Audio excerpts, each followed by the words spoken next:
Rarely does an astral projector ever experience projections which are completely conscious from beginning to end. I know this to be a fact, not only from my own experience, but by reading the experiences of others. Most accounts of astral projections begin when the subject finds himself in a new body, outside his physical body, that is, the subject does not become conscious until he is already projected some distance from his physical body, i.e. outside cord activity range. Some projectors claim to understand just how they get there, others frankly admit that they do not understand the reasons why.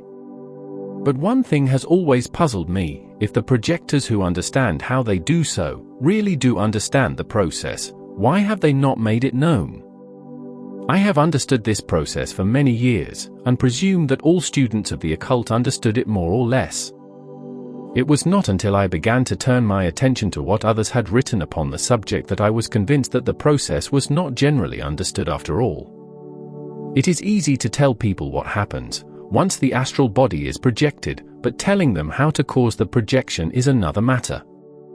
It is easy to say, I will not reveal the process of actually separating the bodies, as most adepts of this phase do, under the claim that it would be giving dangerous information which would lead to disastrous consequences.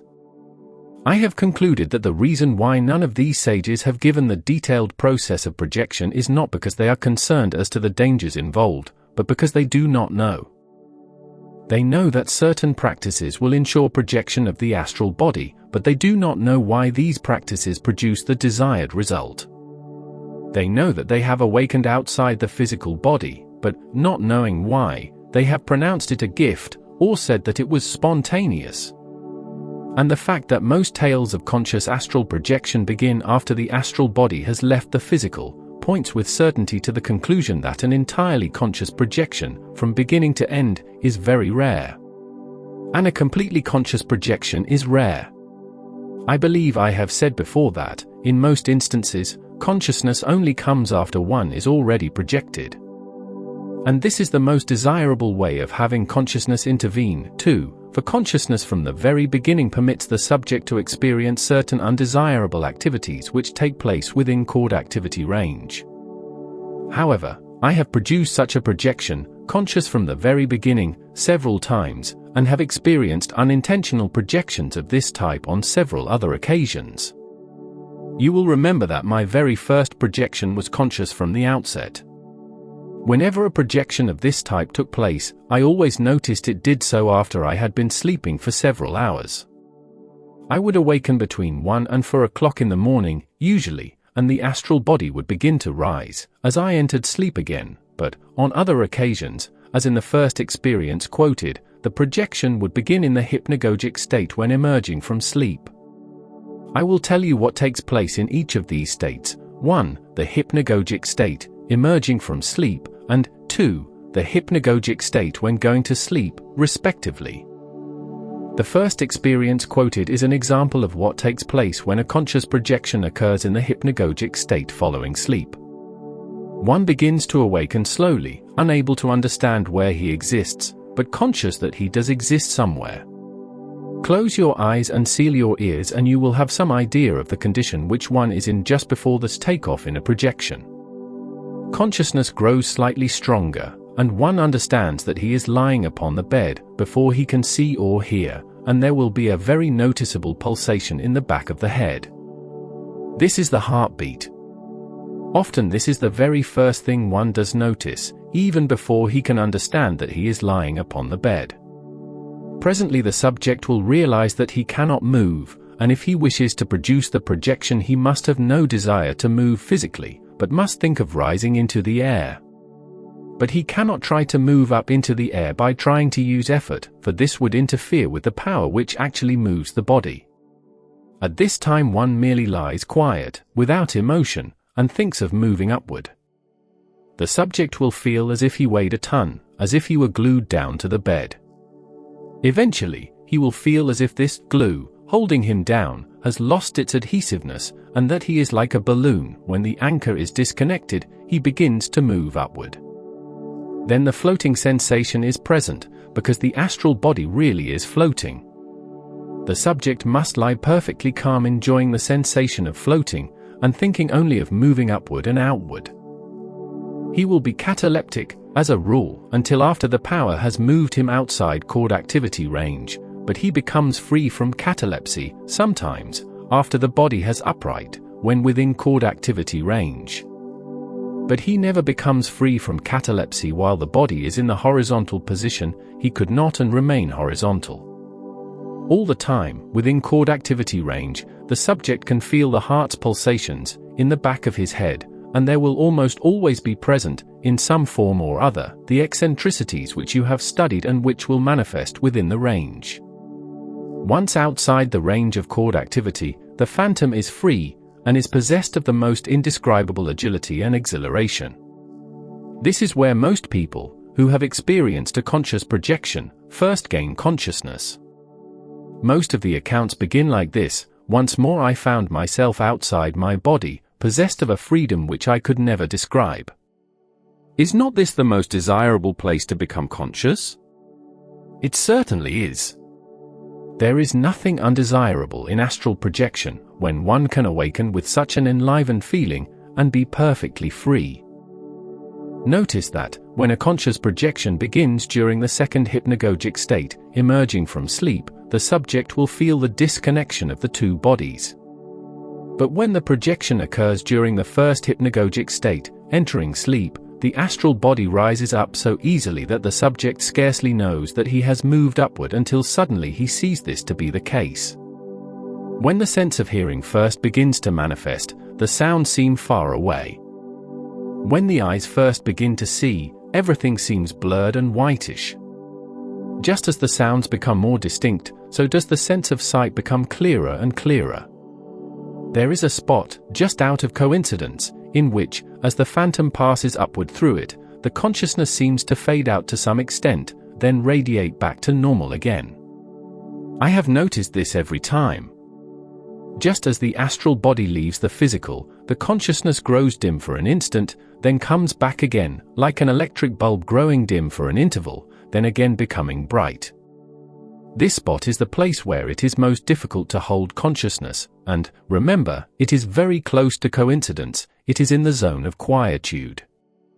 Producing an entirely conscious projection of the astral body is a very delicate and difficult feat, and usually one's attempt will be unsuccessful, unless his physical body is in the most profound state of incapacity, and his emotions are absolutely calm. No subconscious stress is necessary, in such a case, as the subconscious will take the suggestion of moving upward directly from the conscious mind.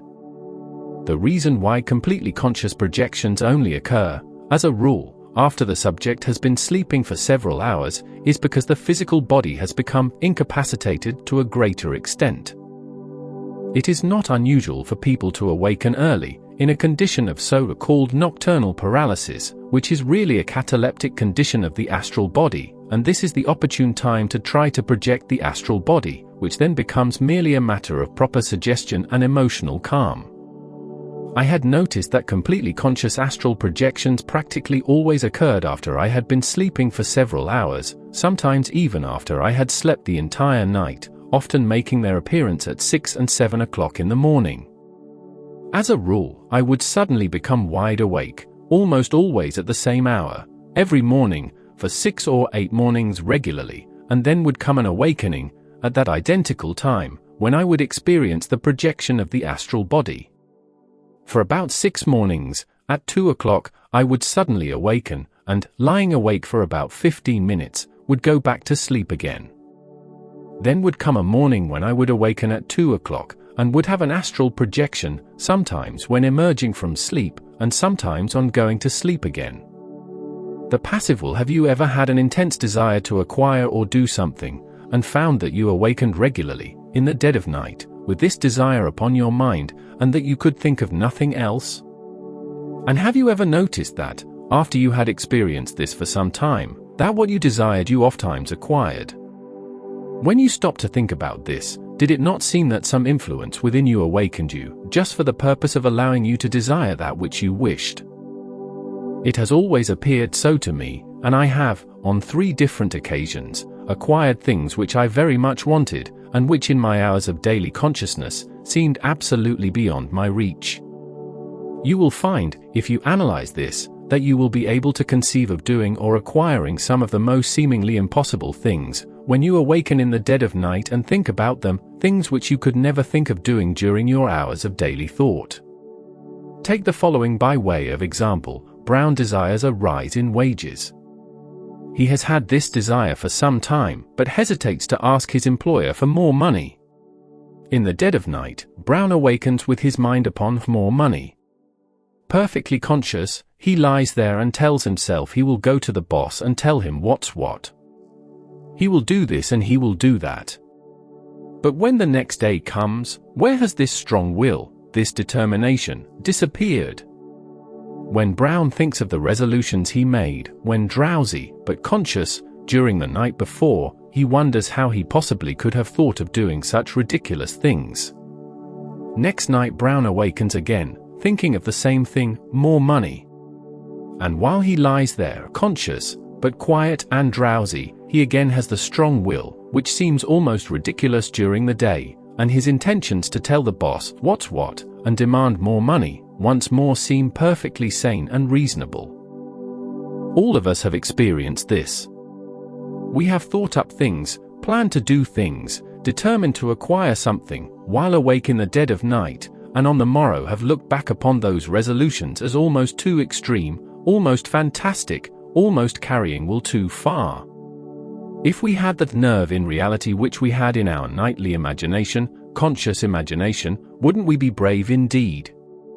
You have learned that will is putting into action, making ourselves do something, mentally, centering our attention upon one thing until it crowds all other impressions into the background. There is a passive will and there is an active will, we will say. The passive will is the stronger, the more determined, and this is the will which we have when we awake in the dead of night and plan our air castles. We will call this the passive will because we are in a passive condition while we are using it, when we are willing in the night, conscious but drowsy, passive. The will we use during the day, which we are more or less compelled to use, we shall call the active will, because we are active in body and mind. The will we use during the day is the will which looks back upon the resolutions, the contemplations, of the passive will, the night before, and now thinks them too extreme.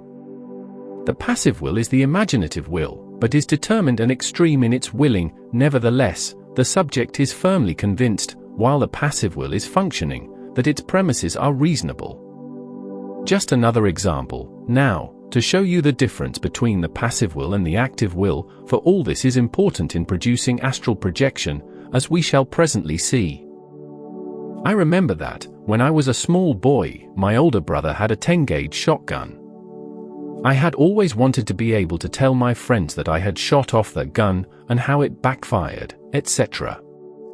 A boy next door one day told me that if I shot off the gun, the recoil would knock me over, and dared me to try it. I wanted to pretend that I was capable of handling a gun, but within me I was terribly afraid that if I did try to discharge it, I should get knocked over.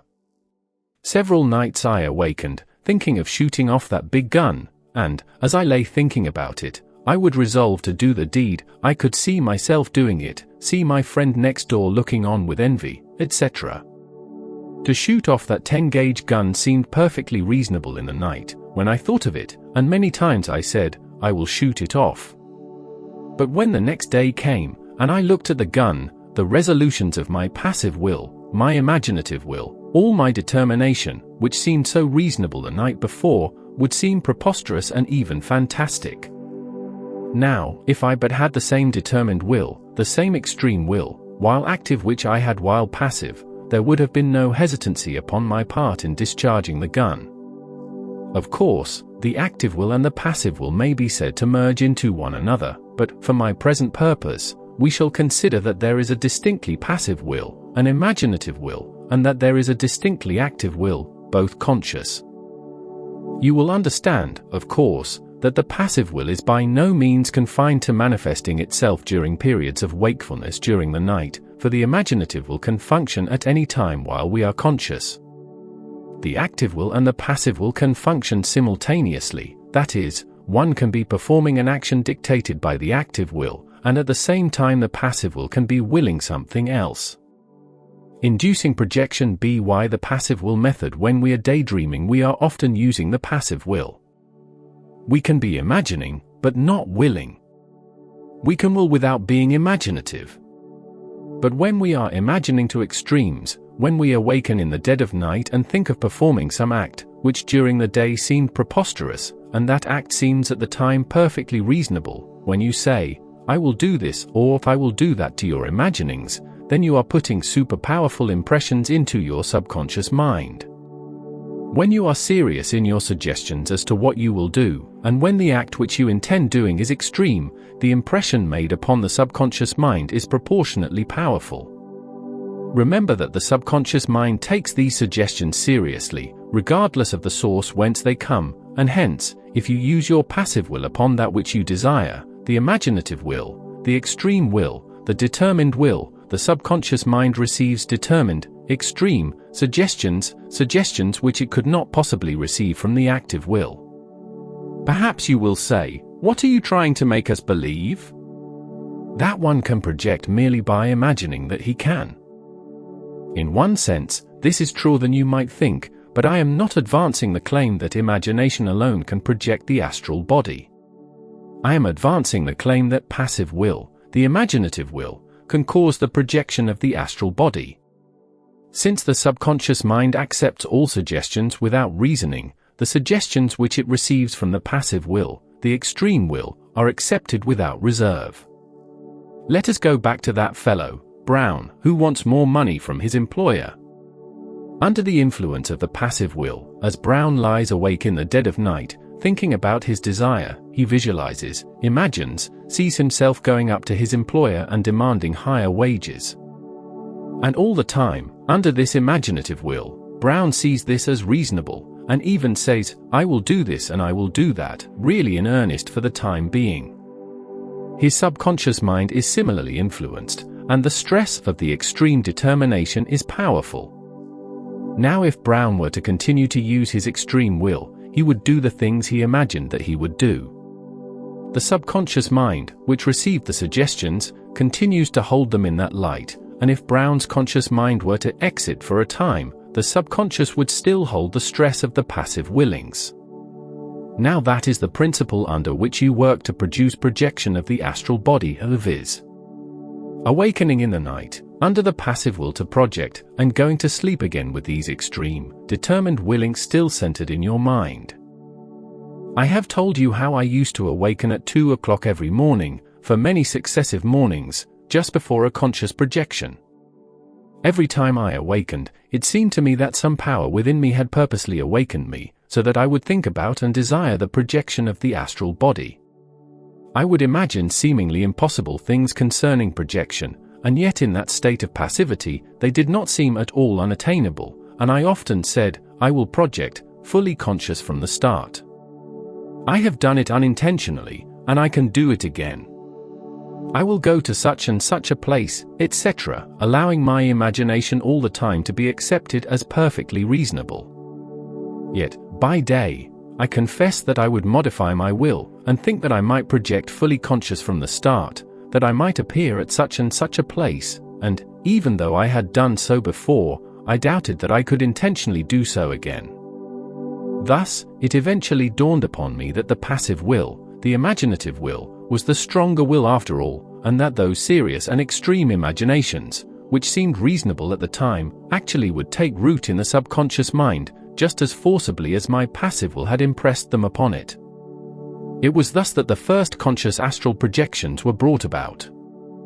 Although I had noticed the fact that I awakened about 2 o'clock, morning after morning, for many days, prior to a conscious projection, and that, during the waking period, I would think of nothing but projection, the real cause of the completely conscious projection did not occur to me for several years.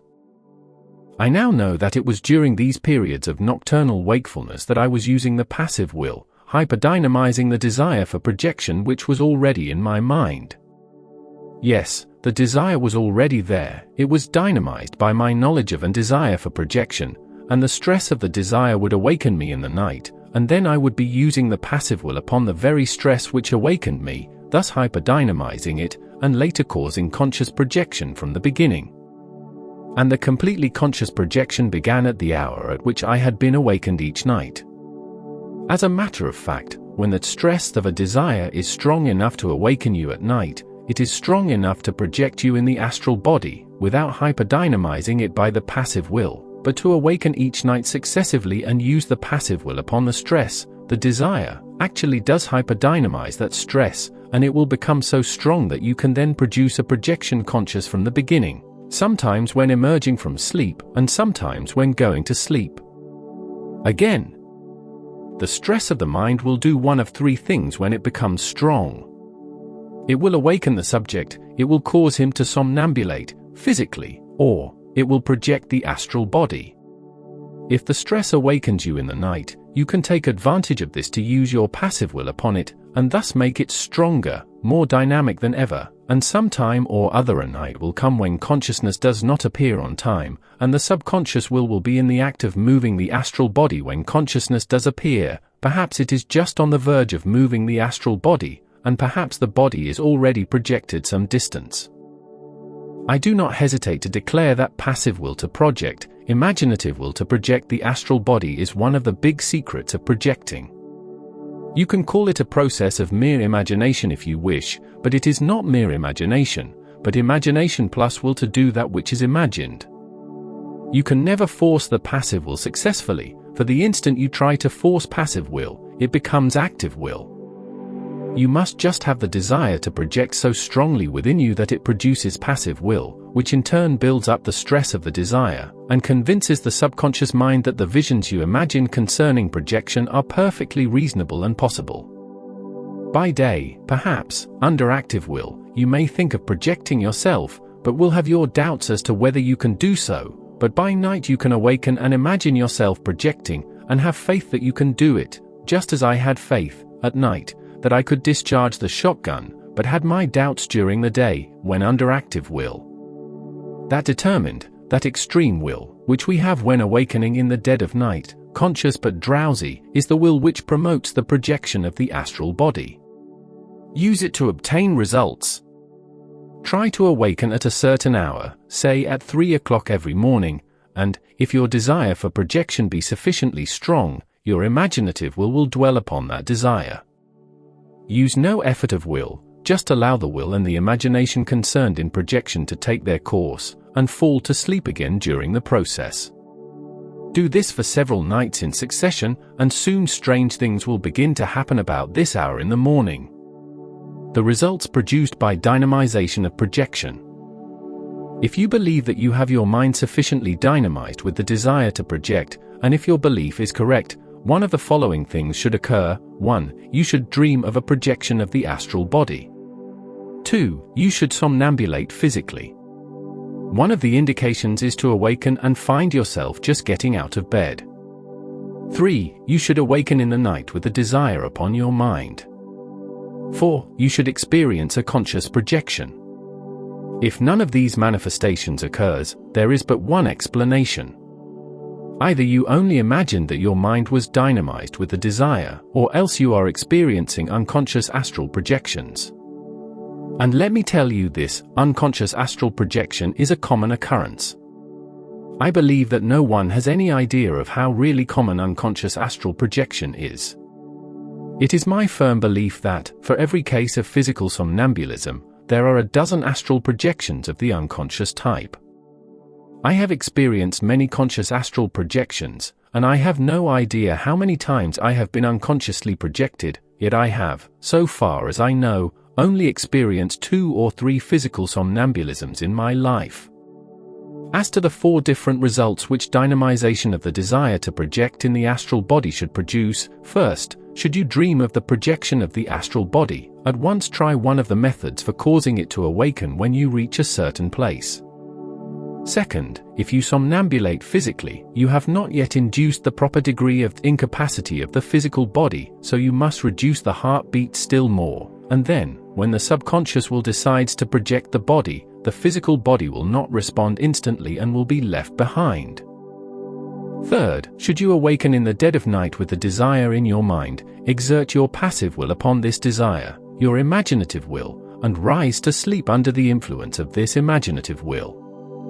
Also, be sure that you induce complete bodily passivity before going to sleep, so that you may awaken in astral catalepsy.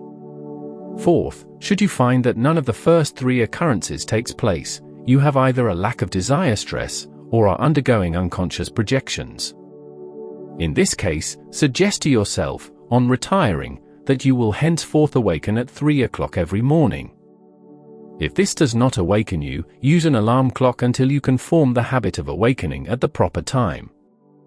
Lie awake, in the silence of the night, conscious but drowsy, and allow your passive will to work upon the desire to project. Continue this night after night until the habit of doing so is established. Then, on retiring at night, induce greater bodily passivity by slowing down the speed of the heart. This is one of the methods I tried with fair success, remaining conscious from the beginning. With my mind dynamized with the idea of projection, I would retire at night, and reduce the heartbeat considerably before going to sleep. Often it would be beating about 30 pulsations per minute before sleep came on, and this would, of course, make it still slower when sleep did overtake me. Then I would awaken at a certain hour in the night, and, if I did not find myself without my motivity, I would allow my passive will to take its course, and could sometimes produce a projection upon entering sleep again. But if I did find that I was lacking in motivity, I would lie perfectly at ease and think only of moving upward into the room and away. As a rule, the astral body will be found to separate from the physical before the subject awakens, as it did in my case many times, when trying this method, aside from the conscious from the beginning cases. There is still another method which I have found to be good, very good in fact, and probably the most pleasant experience I ever had was obtained by this method. My mind being dynamized with the desire to project, I would awake at 2 o'clock in the morning, and, while lying awake, conscious but drowsy, I would think of projecting, and of waking in the room of one of my friends, some distance from my home. I would lie there, passive, my imaginative will working upon this desire, and finally go to sleep with this in mind. And it worked! I had only repeated this process about 1 week when I awoke in her, my friend's, room instead of in my physical body. She was at the time asleep, and, after standing there watching her for a while, I departed. You may say, why didn't you try to awaken her while you were there? But I in turn would ask you this, what good would it have done to try the same old experiment of making contact with things physical? I have tried that so many times, without success, that in my mind it seems but a waste of time, when there are so many other things to see and experience while one has the chance to do so. I had often told my friend about projection of the astral body and explained it to her, but although she would listen, she always had her doubts. After I discovered this relatively easy method of projecting the astral body to her side, I hit upon a plan which I hoped would get results, and convince her that I really could project my astral body. I wanted very much to convince her, and cared not whether anyone else believed me or not. Some typical projection, so we agreed upon this plan. Both of us were to awaken at 2 o'clock, and lie awake, conscious but drowsy. I was to think of projecting myself into her room. She was to visualize my doing so.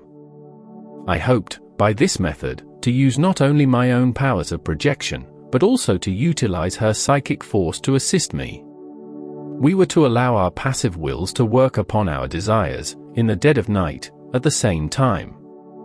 Several weeks passed, and during this time I succeeded in projecting myself into her room several times, and becoming conscious when there.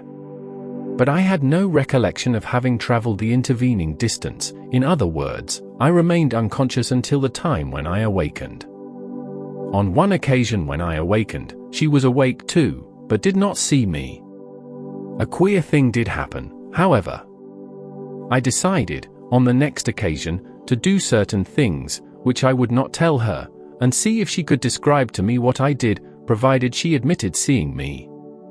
I accordingly went over to her dresser, put my hand upon her hairbrush, walked over to her and put my hand upon her shoulder, stood there for a few moments, then went back and placed my hand upon the hairbrush, then back to her again, etc., repeating this about a dozen times.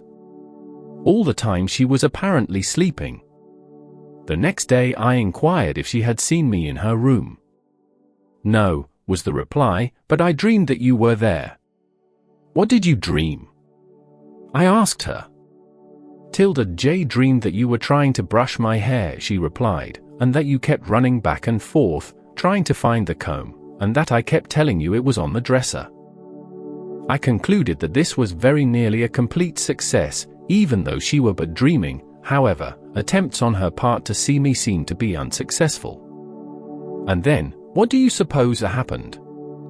I had a dream of being in her room, evidently a partially conscious projection, as I did not recall having had the dream until the next day, when I met her, and she stated that she had seen me there. Nothing would convince her that she had not seen me. Of course, the theory of thought forms might be advanced to account for this, but then, it is no greater miracle for the astral body to be at a spot than for a thought form to be created and seen. If the astral phantom can project by night, and influence the thoughts of others at a distance, is it not possible that many persons may have committed crimes, as the result of some criminal phantom hovering near them, while they slept, and influencing their minds to commit a crime? It is certainly possible. Underscore the idea that dreams are caused by events met within prior states of conscious everyday life, which are recorded in the subconscious mind, is pure fallacy. Phantoms of the dead and of the living, thoughts of the dead and of the living, can bring about dreams, and also influence the minds of individuals, the latter being quite unaware of the fact. 7. And here is another point. Suppose one should project in his astral body, by night, and enter a house belonging to someone else, and that someone residing in that house should see the phantom.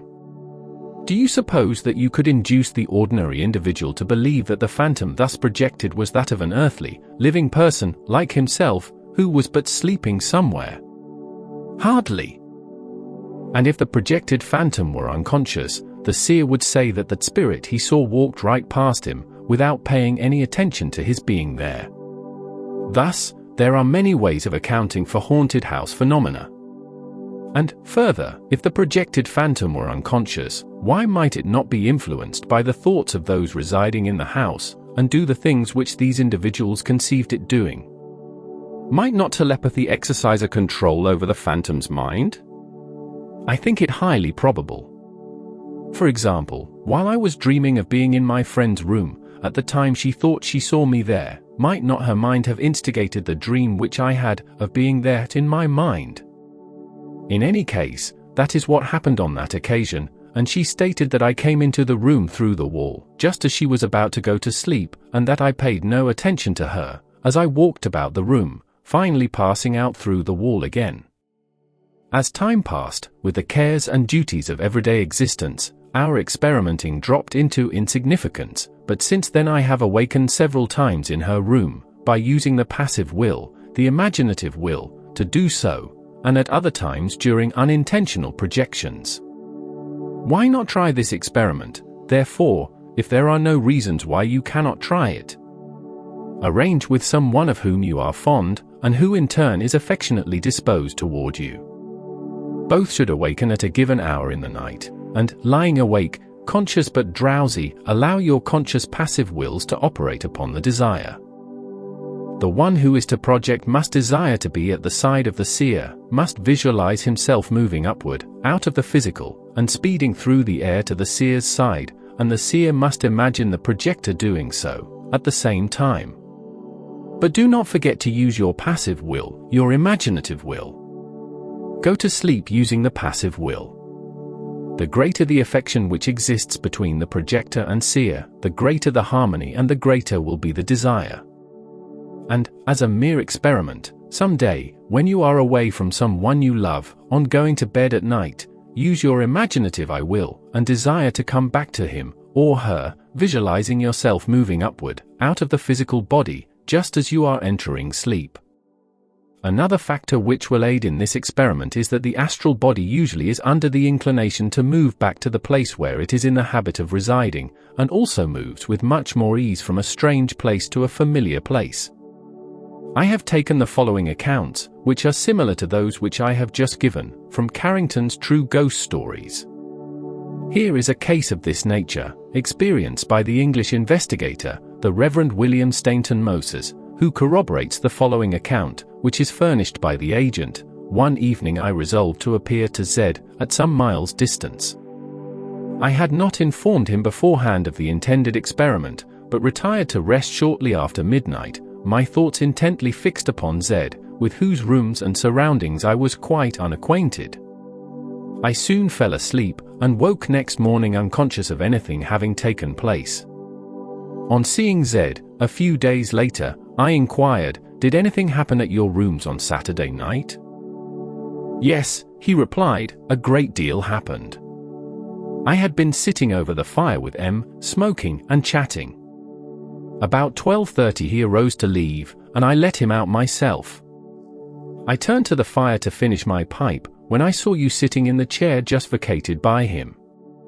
I looked intently at you, and then took up a newspaper to assure myself that I was not dreaming, but on laying it down again I saw you still there. While I gazed, without speaking, you faded away. Some occultists would contend that the foregoing case might readily be accounted for as a thought form, that is, that the will of the person who determined to appear was so powerful that it created his form at the place, but as for me, I have undergone too many of these experiences, while conscious, ever to accept the thought form theory, although I admit its possibility. Just why experimenters should try to discard one seeming miracle by substituting another is beyond me. Is the astral body theory more difficult to accept than the thought form theory? Here is a typical unconscious astral projection. Another explanation advanced is that by means of telepathy, a person might impress his thoughts upon the mind of another, in some distant place, so strongly that the latter would have a telepathic hallucination, and believe that he saw the agent there. I shall discuss how the mind can create thought forms later. In the case which follows, the initials only are used, but the writer of the account was known to the officers of the SPR, who vouched for the general trustworthiness of the writer. On a certain Sunday evening, in November, 1881, having been reading of the great power which the human will is capable of exercising, I determined with the whole force of my being that I would be present in spirit in the front bedroom of the second floor of a house situated at 22, Hogarth Road, Kingston, in which room slept two young ladies of my acquaintance, namely, Miss L.S.V. and Miss E.C.V., aged respectively 25 and 11 years. I was living at the time at 23, Kildare Gardens, a distance of about 3 miles from Hogarth Road, and I had not mentioned in any way my intention of trying this experiment to either of the above ladies, for the simple reason that it was only on retiring to rest upon this Sunday night that I made up my mind to do so. The time at which I determined to be there was 1 o'clock in the morning, and I had a strong intention of making my presence perceptible. On the following Thursday I went to see the ladies in question, and, in the course of my conversation, without any allusion to the subject on my part, the elder one told me that on the previous Sunday night she had been much terrified by perceiving me standing by her bedside, and that she screamed when the apparition advanced toward her, and awoke her little sister, who also saw me. I asked her if she was awake at the time, and she replied most decidedly in the affirmative, and, upon my inquiring the time of the occurrence, she replied, about 1 o'clock in the morning. This lady at my request wrote down a statement of the event and signed it.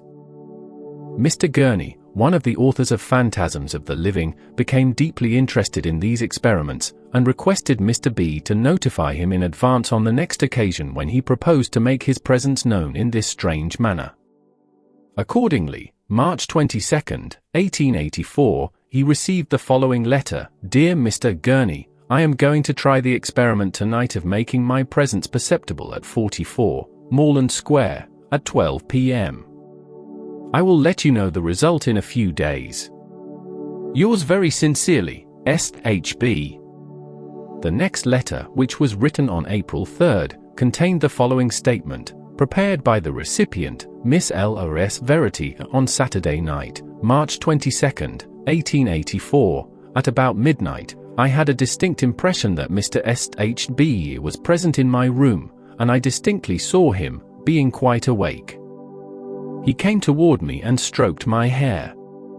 I voluntarily gave him this information when he called to see me on Wednesday, April 2nd, telling him the time and the circumstances of the apparition without any suggestion on his part.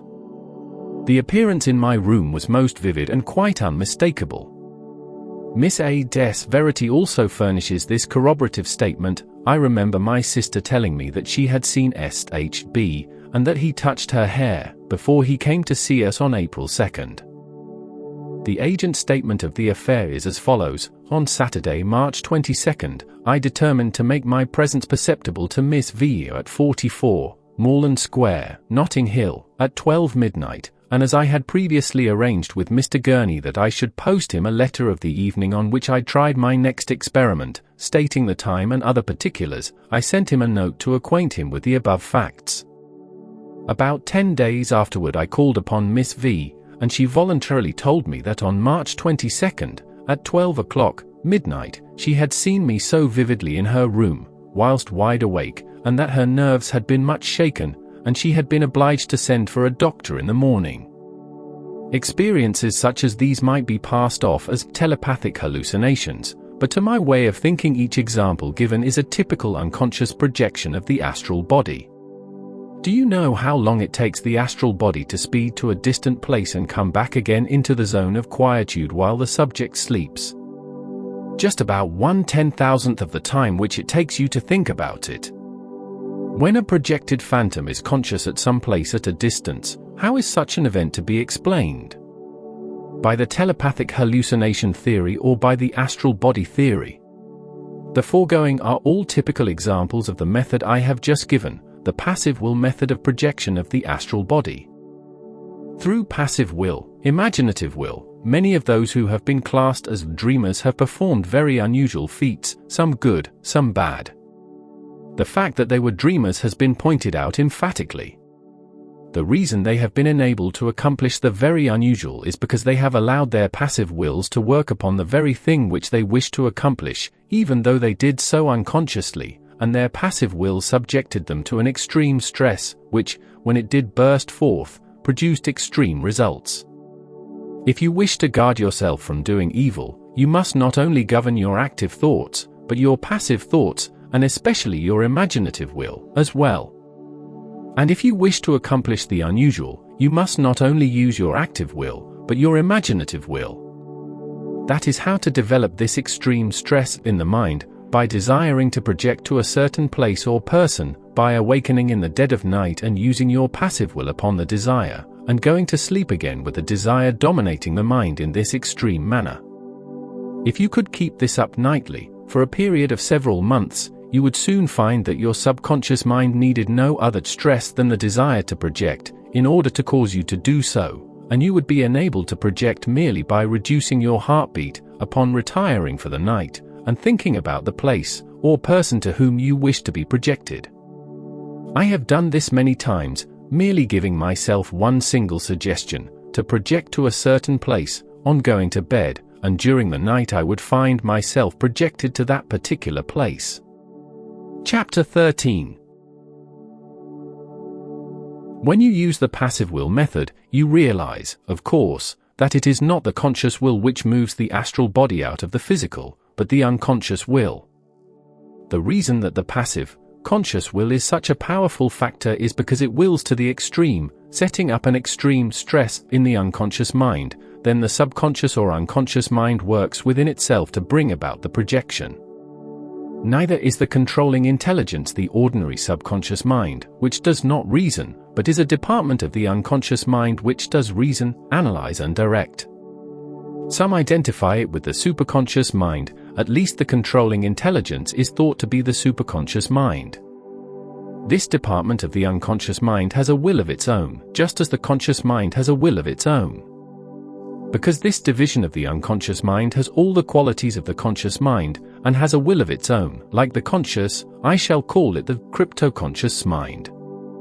And it is this will, which, for the sake of reducing the explanation to its simplest terms, we have spoken of as the subconscious will. So far, it has not been necessary to point out any of the various departments of the mind, and I have referred in general to the subconscious mind and the subconscious will, but now, in order to explain more fully several interesting aspects of these phenomena, it becomes necessary for us to understand this distinction. Remember, then, that the intelligence controlling an astral body projection is the cryptoconscious mind. Once you begin your study and practice of the art, the cryptoconscious mind is apt to take all matters into its own hands, i.e., plan out a projection, seemingly for no reason at all, and use its own will independent of any other mind.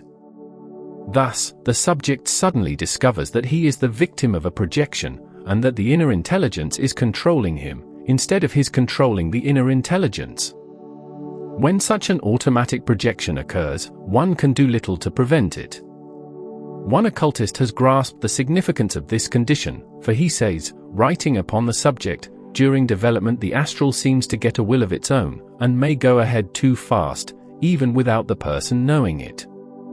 Here, then, is another cause of so-called spontaneous projection, being practically automatic. When the cryptoconscious mind does execute an astral projection automatically, the laws attributed to ordinary projection, stress, incapacity, etc., seem to be of little import. The force exerted upon the astral body is so powerful. I have experienced this type of astral projection when no physical incapacity was present, in full daylight, without quietude of environment, and when lying upon the front of my body. Several times before, I have stated that the controlling intelligence, during an astral projection, seems present, in the very air, in the astral cable, somewhere, I know not where. See account of first experience given. Although one may remain conscious, he often has no control over the intelligence which moves him about at its will. The cryptoconscious mind is the intelligence which elevates the astral body, throws it under and frees it from the spell of catalepsy, turns the body in the air, moves it outward, places it in a standing position, and performs various maneuvers such as these. The cryptoconscious mind can execute an endless number of the most dexterous and amazingly clever capers with the astral body, controlling it as a hypnotist might control his subject, yet the curious part is that one can be conscious all the time he is under the influence of the cryptoconscious will. The cryptoconscious mind operates upon and directs a powerful, subtle force in order to do this.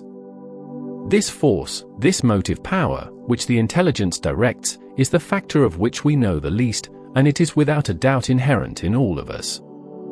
If we could once discover it, explain it, understand its constitution and nature, we should make a great stride forward in the explanation of many unusual physical phenomena, e.g. raps, telekinesis, etc.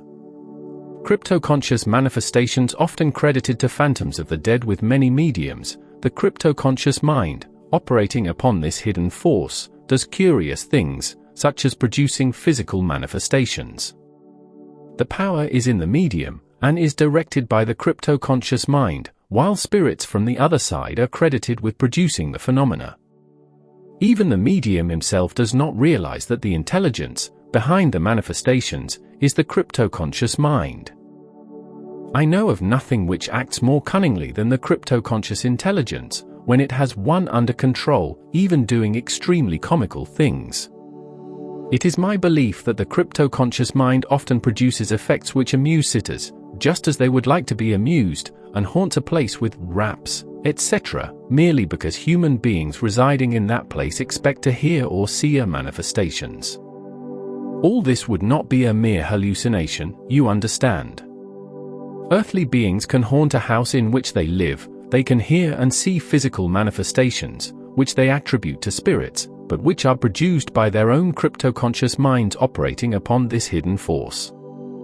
And they will say, we did nothing to produce these manifestations, therefore other spirits must have produced them.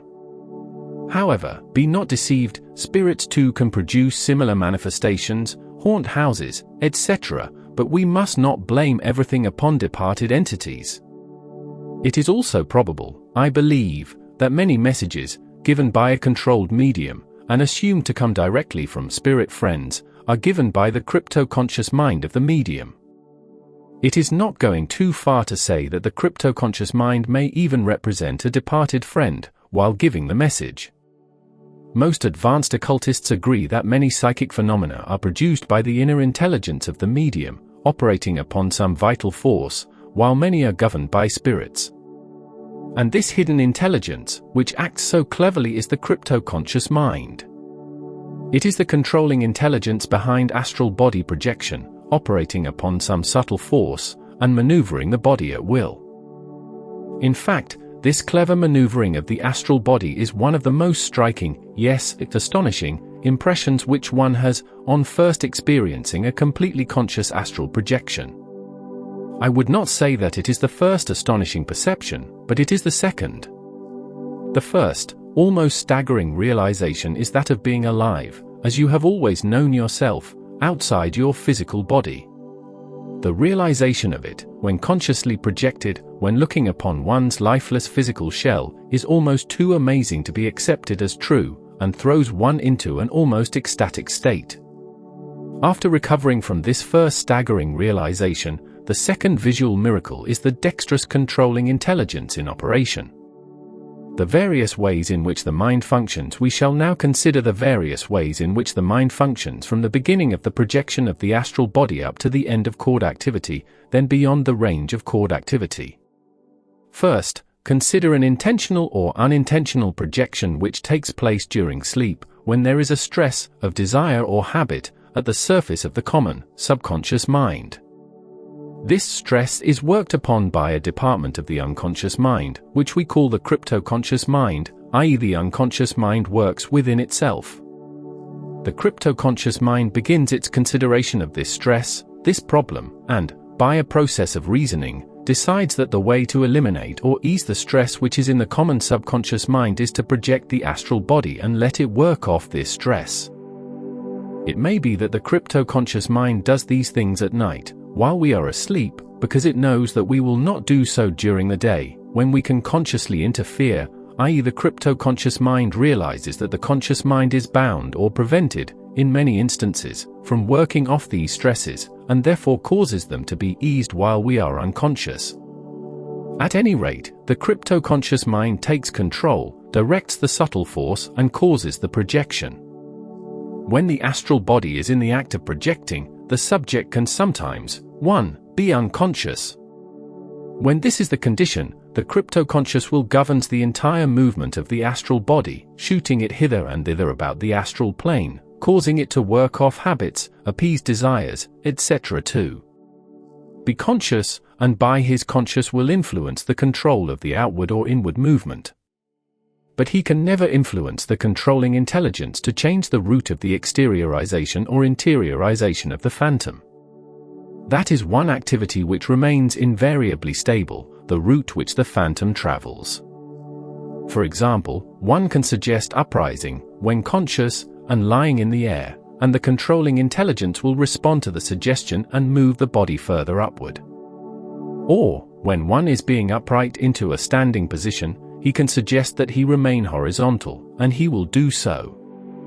Thus, one sometimes has control over the crypto-conscious mind, even within cord activity range. In fact, this holds true most of the time.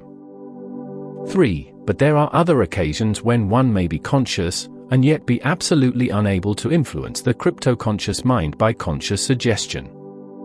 This is when the crypto-conscious mind has taken on a very determined will of its own. When this is the case, the best thing to do is to let it work as it chooses, for, as a matter of fact, one could do nothing to hinder it, anyhow. When the crypto-conscious mind frames up the projection itself, independent of any other mind, an almost automatic projection, one may be conscious, but completely under the will of the crypto-conscious, up to the end of cord activity range, and even at times beyond this point. However, as a rule, when one does reach the end of cord activity, he is usually given his power of choice, and can do as he pleases, yet the inner power can intervene at any time, as you will see, for we shall now consider how the mind works beyond cord activity range. Presuming, now, that one is conscious and outside the range of cord activity, in other words that he is normally conscious in the astral, his body is fully under the control of his conscious mind, and he can walk about as he has always done in the flesh. This, you will recall, is the normal traveling speed. Now he wishes to move to his neighbor's house, but he makes no effort to do so. Instantly he begins to move forward, apparently everything coming toward him, through him, passing him. He is conscious, he realizes what he is doing, but he is not using his own motive power. This is the intermediate traveling speed, and is analogous to the condition within chord activity range wherein one can suggest to the controlling intelligence, and it will respond. Now he wishes to be at a friend's home, 10 miles distant, and instantly he finds himself there. This is the supernormal traveling speed, and is always unconscious. At his friend's home he can walk about normally, or move about at the intermediate speed, at will. I cite this merely to show you how our inner minds can intercept each other at any time during a projection of the astral body. This is true also of spirits living on the astral plane. An experience I once had illustrates this. I might also say that the following experience is one of the most unusual I have ever had, a superconscious projection. I call this experience a superconscious projection for a reason which will be obvious when you have finished reading it. It was one of those strange moonlight evenings when the very atmosphere seemed filled with a weird quietude. It was in the summer of 1924. I had left home shortly after the evening meal, and had gone down to the village. Nothing seemed to interest me that night, and I seemed under the spell of some indescribable loneliness. I walked up one side of the street and down the other, and eventually came to rest upon a bench which stood in front of one of the garages. There I sat for some time, wondering and thinking of the whys and wherefores of life, and I recall looking up many times at the bright, beaming moon above, and feeling angry with myself to think that I could not fathom it all. Finally, in disgust, I went home, entered my room, locked the door and flung myself across the bed. I had lain there but a short time when my attention was drawn to the fact that a sort of cool wave was passing over me, and that my arms and limbs seemed to be getting numb. To the power of one I reached down. To the power of one, this feeling often precedes an unintentional projection, as does, too, the cool wave and numbness, i.e. a sort of crypto-conscious induced incapacity. SM and pinched my hip, but could feel nothing. Next, I did the same with my arm, but it too seemed insensible. I am sure that a needle could have been pushed into my flesh and that I should not have felt it at the time. In a few minutes I was unable to move. My motive power had now left me, and I lay, conscious, for several minutes in this condition. It was, undeniably, a very unpleasant condition. I was conscious, but unable to see, hear, feel or move. I felt as though consciousness alone existed within me. However, it was not such an unusual experience for me, and, knowing what was about to happen, I remained calm in mind, ready for another conscious excursion in my astral body. I was moved upward in the air, then outward to a distance of about 10 feet, where my sense of sight once more began to function. As is often the case, everything at first seemed blurred about me, as though the room were filled with steam, or white clouds, half transparent, as though one were looking through an imperfect window pane, seeing blurry objects through it. This condition is but temporary, however, lasting, as a rule, about a minute in practically all conscious projections. So, presently, I could see normally in the astral body. From this spot I was moved, by the controlling intelligence, into the upright position, and placed upon my feet on the floor of the room, swaying about, as I have stated one often does, through chord action.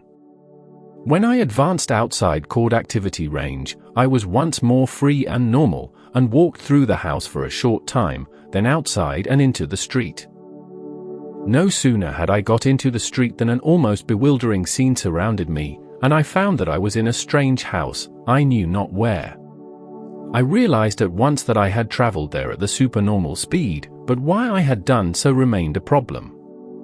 So I looked about me, wondering if, by chance, the inner intelligence had shot me there for a purpose.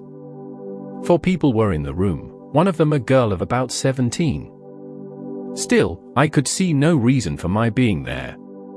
Knowing from experience that if one does not use his own conscious will, while projected in the astral body, his subconscious will control him, I reasoned in this manner: I will not try to see or understand why I am here. I will just allow the crypto-conscious mind to move me about. So I relax my conscious mind, centering my thoughts upon being shown the reason for my landing in this strange place, amid these strange people.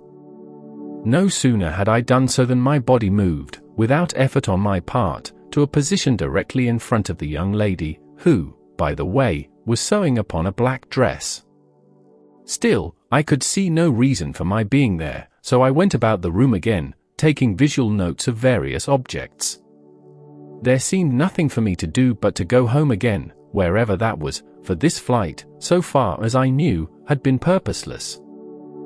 Just before willing that I should go back to my physical body, I took one last look about the place, outside and in, and saw that it was a farmhouse. Instantly I was back in my own room again, looking down at my physical body which still lay upon the bed.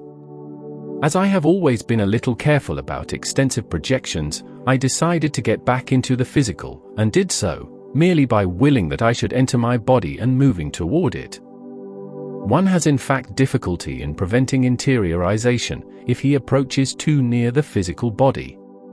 6 weeks passed. I had almost forgotten this experience, for it was not unlike many other distant projections. Then, one afternoon, as I was coming home, I saw a girl get out of a car, which she was driving, and enter one of the neighboring houses. Immediately I recognized her as the young lady I had seen that night, 6 weeks before, in the farmhouse, when I had been projected in my astral body. My curiosity was immediately aroused. I loitered about, waiting for her to come out of the house, for I knew she did not live there. Eventually she did come out and walk to her car, and I lost no time in accosting her, saying, almost bluntly, "Excuse me, but where do you live?" To this, I received the reply, "None of your business," she, of course, thinking me forward and impertinent. However, I did succeed in talking to her, and, in doing so, told her that I had seen her before, and knew what her home looked like, and even described it to her, to convince her that I had seen her home.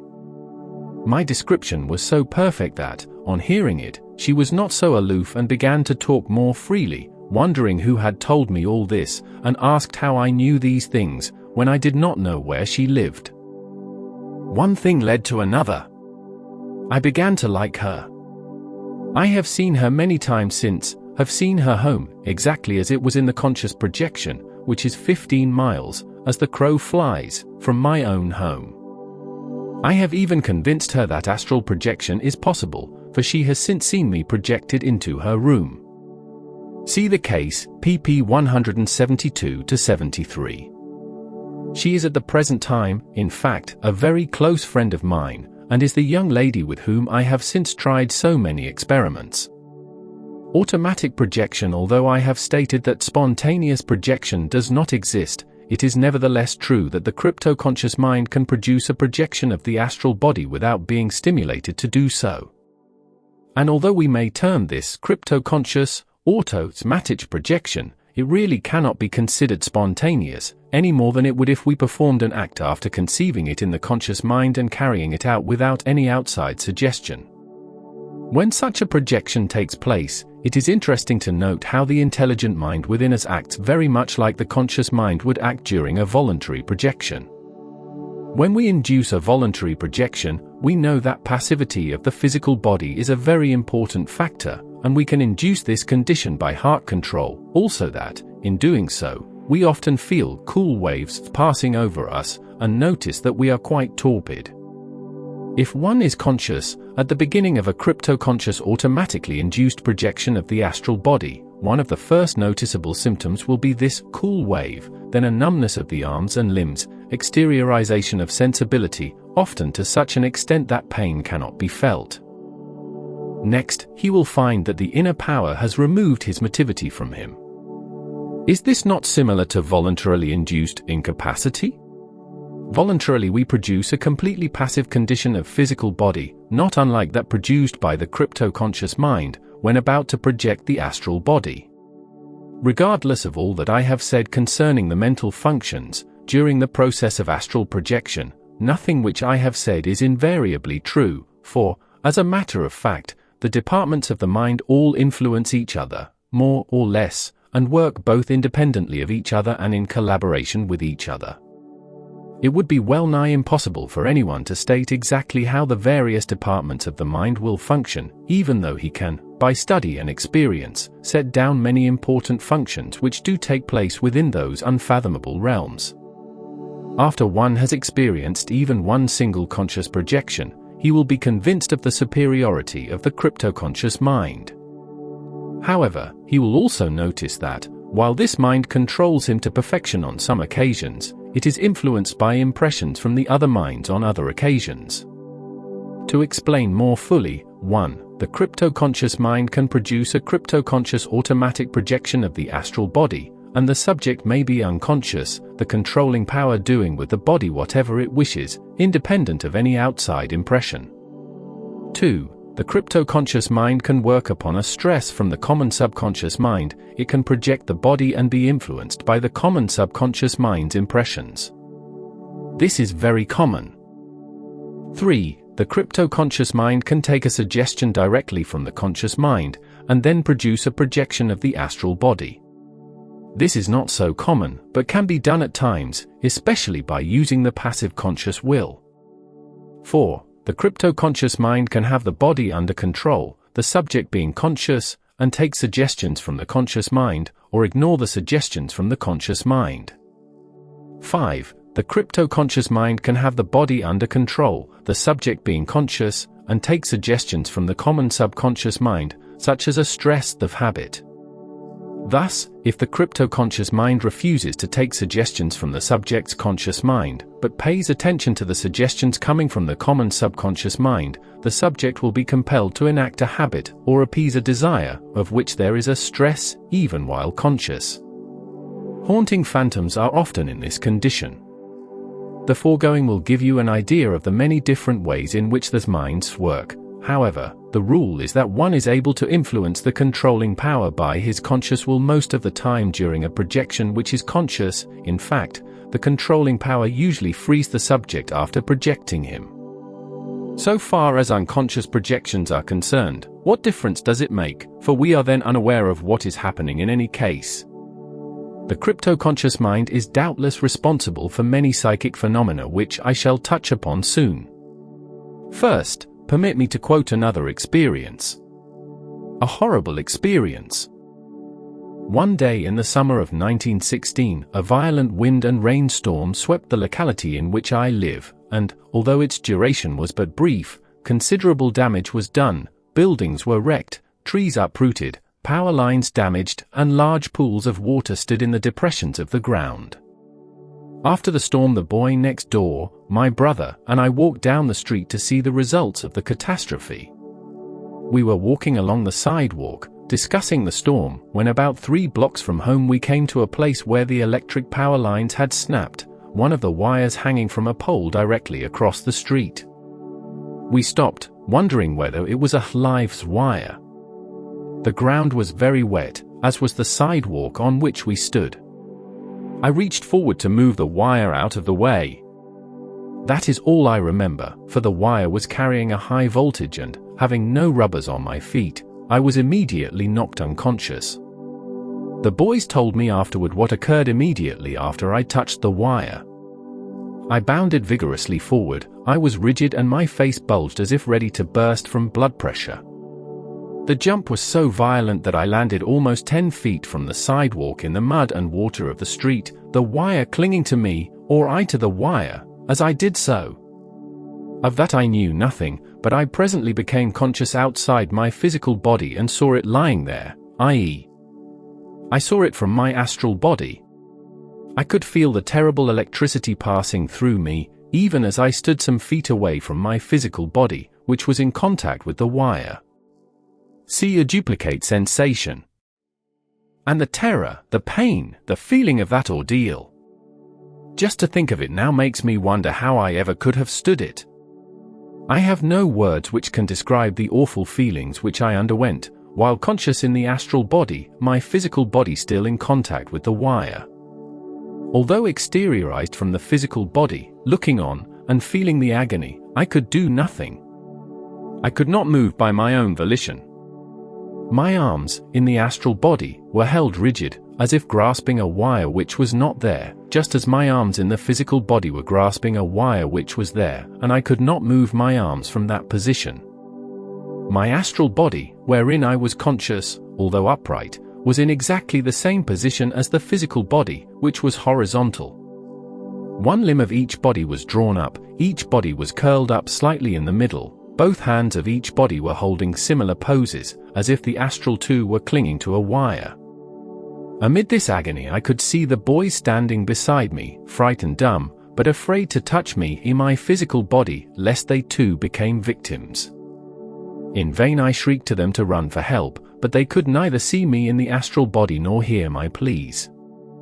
Again and again I kept screaming, "Tell them to shut off the current! Tell them to shut off the current!"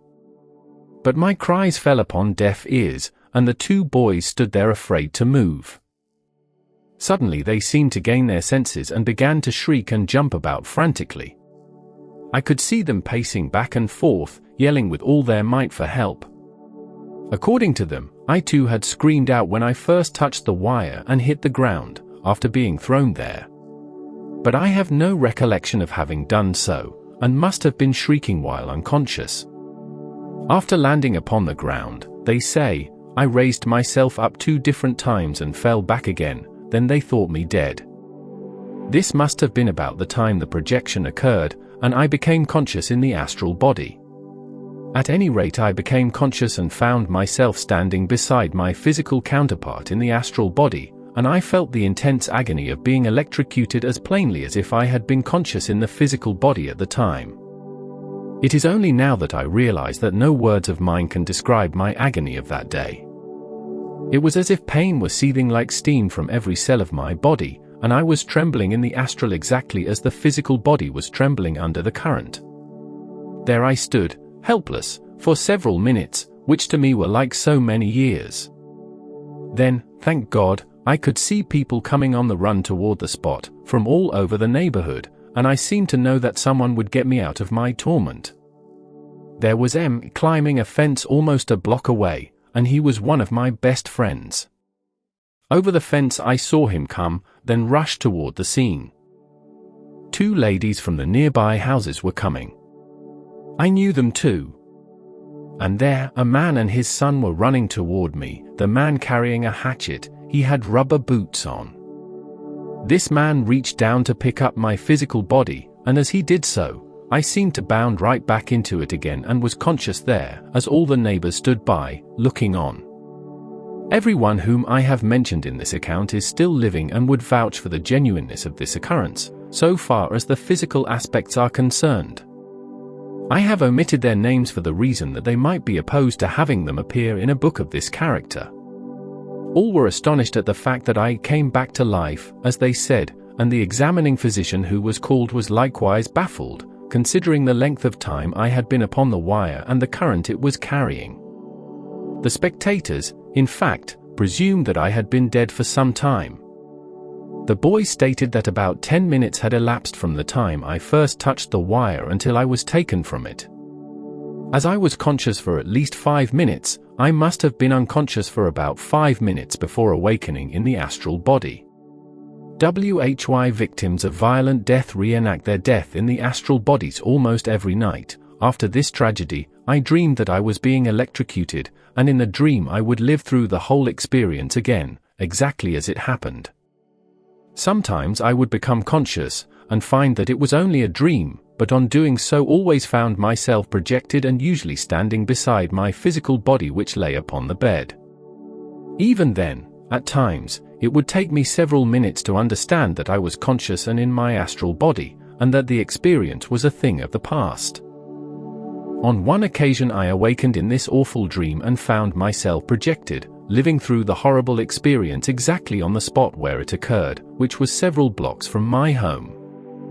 I believe I mentioned before that the victim of a violent death often reenacts his death over and over again in the astral, and when we consider this fact it really seems cruel that this should be so. Just why the victim should live over his death time after time is not difficult to account for. It is not so much the actual pain which remains as it is the mental terror which the pain has impressed deeply upon the mind, the stress, which has gained control of the victim, unless his conscious mind be functioning perfectly. To bring the explanation of this home to you, let us suppose for a moment that I had died upon the wire, instead of becoming physically alive again. More than one condition could then be brought about wherein I, then permanently in the astral, would reenact the death. We have seen that this is exactly what I did when physically alive, astrally living through the event, by night. Would I not do the same thing while sleeping, even though I were permanently projected? Oh yes, astral beings sleep and dream even as you and I. The astral body is the dream body, we must not forget that. Thus, even had I become a resident of the unseen world, I should not be unlike I am now in the flesh, and by night, or whenever unconsciousness would overtake me, or when I would dream, I would live through my death, in the astral body, exactly as I lived through the experience in the astral body while still physically alive. The dominating impression made upon my mind, that stress, would have me under control, just as the stress of habit compels the projector to enact the habit. One can well imagine the impression made upon the mind by the terror of a violent death. This terror can even unbalance the mind of the victim, and he will actually be insane in the astral for a time. The dominating stress in his mind will compel him to constantly reenact the scene. He is then earthbound, of course, and should he be observed reenacting the scene by earthly beings, the spot would be said to be haunted. Much has been written about earthbound entities, yet most writers fail to state why the entities are in such a condition, some even claiming that the haunter must have led a bad life, while in the flesh, and was therefore held down in the astral. This is about the most logical explanation which objective reasoning can give, but experience in astral projection reveals the reasons I am giving you now. The most upright earthly being is just as apt to become the victim of an earthbound condition as the most wicked. He is earthbound not because of his morals, but because of his psychic condition.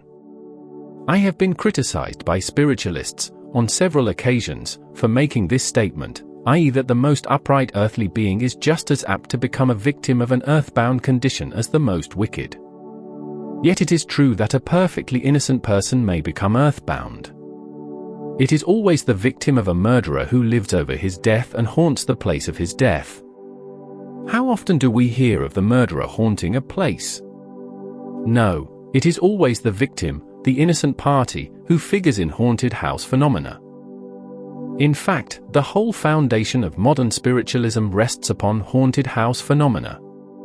There are 4, and only 4, reasons why spirits are earthbound, and, curiously enough, we have already employed 3 of them in the production of self-projection.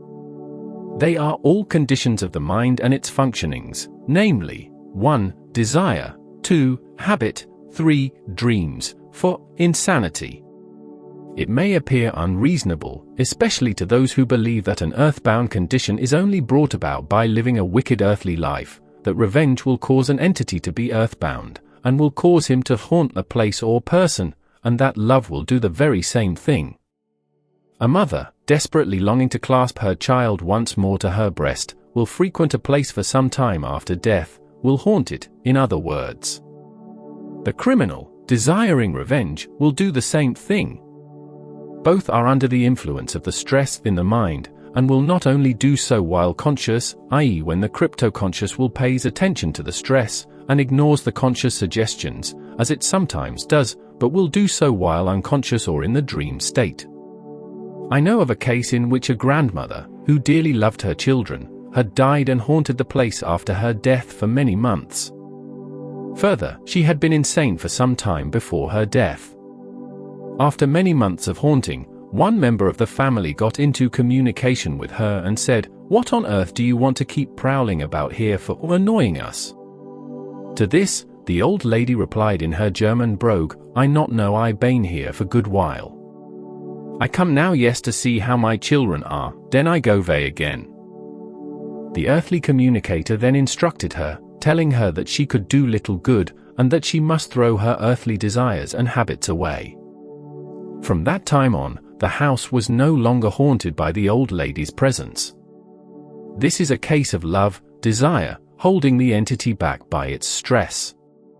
Speaking of living over again one's death in the astral, there is a case on record in which two men became involved in a quarrel on the road to a mill near Bristol, England. A desperate struggle ensued.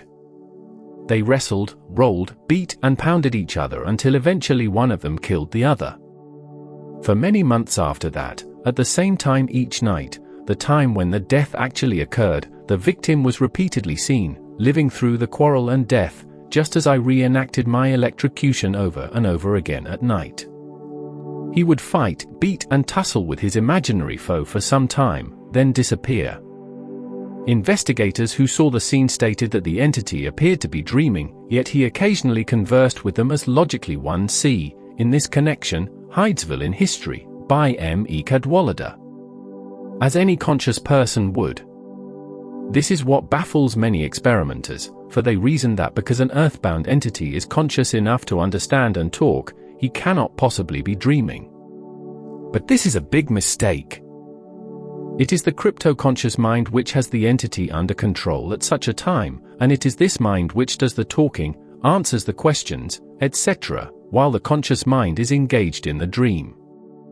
On the other hand, the entity can be conscious, and under the domination of the crypto-conscious mind, which ignores his conscious suggestions and pays attention to the stress of the subconscious mind. But this does not occur frequently. I have stated that the crypto-conscious mind always controls the subject, projector or spirit, when he is unconscious or in the dream consciousness, even though it may take suggestions from the dream consciousness. Whenever you have found an earthbound condition, you have a condition in which the subject's conscious mind is not functioning normally, i.e. strongly enough, and the crypto-conscious will is controlling him. Perhaps you do not believe this? Very well, we do not have to go into the astral to prove it. I have stated that the only difference between astral somnambulism and physical somnambulism is that, in the latter case, the physical body clings on to the astral, which is under the control of the subconscious will, the crypto-conscious will. Now, the next time you meet a sleepwalker who can talk to you logically, in his somnambulism, speak to him, then wake him and ask him if he remembers what he said. He will say no practically every time. Yet he talked logically, and acted with instinctive precision. Instinct comes from the crypto-conscious mind. Hence, it was not his conscious mind to which you were talking after all. Neither is it always the haunter's conscious mind which answers you when he is living over his death, or incidents connected with it, in a dream. It is the impression made, that stress, put upon the mind by the terror of a violent death which, coming to the surface, when the conscious mind is off guard, or not strong enough to control the stress, influences the crypto-conscious mind.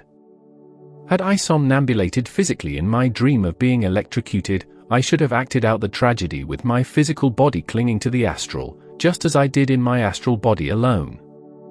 It was a very common occurrence, during the World War, to see soldiers, while dreaming, jump from their beds and reenact terrors which they had met with and which had left deep stresses in their subconscious minds. No, we do not have to go into the unseen to prove why a projector or a spirit haunts a place, or why it lives over and over again some tragic event. Janet has recorded many interesting cases of somnambulism, among them the case of Irene, aged 20, who for 60 nights had watched her mother, who was dying of tuberculosis. This case demonstrates, very effectually, the point which I have been trying to impress upon you. The case of Irene, after the mother's death she tried to revive the corpse, to call the life back again. Then, as she had the limbs upright, the body fell to the floor, and it took infinite exertion to lift it again onto the bed. You may picture for yourself all that frightful scene. Some time after the funeral, curious and impressive symptoms began. It was one of the most splendid cases of somnambulism I ever saw. The crises last for hours and they show a splendid dramatic performance, for no actors could rehearse these lugubrious scenes with such perfection. The young girl has the singular habit of acting again all the events that took place at her mother's death, without forgetting the least detail. Sometimes she only speaks, relating all that happened with great volubility, putting questions and answers in turn, or asking questions only, and seeming to listen for the answer. Sometimes she only sees the sight, looking with frightened face and staring on the various scenes, and acting according to what she sees. At other times, she combines all hallucinations, words, and acts, and seems to play a very singular drama. When, in her drama, death has taken place, she carries on the same idea and makes ready for the suicide. She discusses it aloud, seems to speak with her mother, to receive advice from her. She fancies she will try to be run over by a locomotive. That detail is also a recollection of a real event in her life. She fancies she is on the way and stretches herself out on the floor of the room, waiting for death, with mingled dread and impatience. She poses and wears on her face expressions really worthy of admiration, which remain fixed during several minutes. The train arrives before her staring eyes, she utters a terrible shriek, and falls. Here is the repaired text. One here is an excellent illustration of how the different departments of the mind can work separately or in collaboration. The crypto-conscious mind, which controls the movements of the body, takes its suggestions from the strong impression, stress, in the memory, and works them out in good order. The department giving the suggestions to the crypto-conscious is not the department which controls the body, making it act out the drama. The controlling power is the crypto-conscious. As the suggestion of the mother's death comes along, the mind goes off at a tangent, and the impression of being run over by the locomotive, another strong stress in the girl's mind, starts the controlling intelligence to act this out, the girl's death, instead of the mother's. This is akin to the way in which the astral somnambulist will go off at a tangent, i.e. he might project, starting to the bakery, then cross a path leading into the bank where he had his money, and was in the habit of going, and thus walk into the bank to deposit money. SM2 If this were occurring in the disattached astral body, it would often project to the railroad track, to the spot, or a spot resembling the one seen in the dream. Back motionless as if she were dead. She soon gets up and begins acting over again one of the preceding scenes. In fact, one of the characteristics of these somnambulisms is that they repeat themselves indefinitely. Not only are the different attacks always exactly alike, repeating the same movements, expressions, and words, but in the course of the same attack, when it has lasted a certain time, the same scene may be repeated again, exactly in the same way 5 or 10 times. At last the agitation seems to wear out, the dream grows less clear, and gradually, or suddenly, according to the causes, the patient comes back to her normal consciousness, takes up her ordinary business, quite undisturbed by what has happened. When this occurs, the impressions composing part of the stress are stronger than the impressions composing the rest of the stress.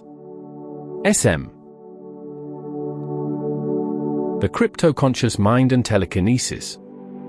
It is extremely difficult to give objective proof of the projection of the astral body, much more difficult than most persons seem to think. The idea that, once a projector gets outside his body, he can manipulate physical objects by an effort of will is all right in theory, but a very different story in practice. Before attempting to give a brief explanation of how physical objects may be moved by the projector, let me appeal to your reason. How many people have died within the past year? A good many, thousands.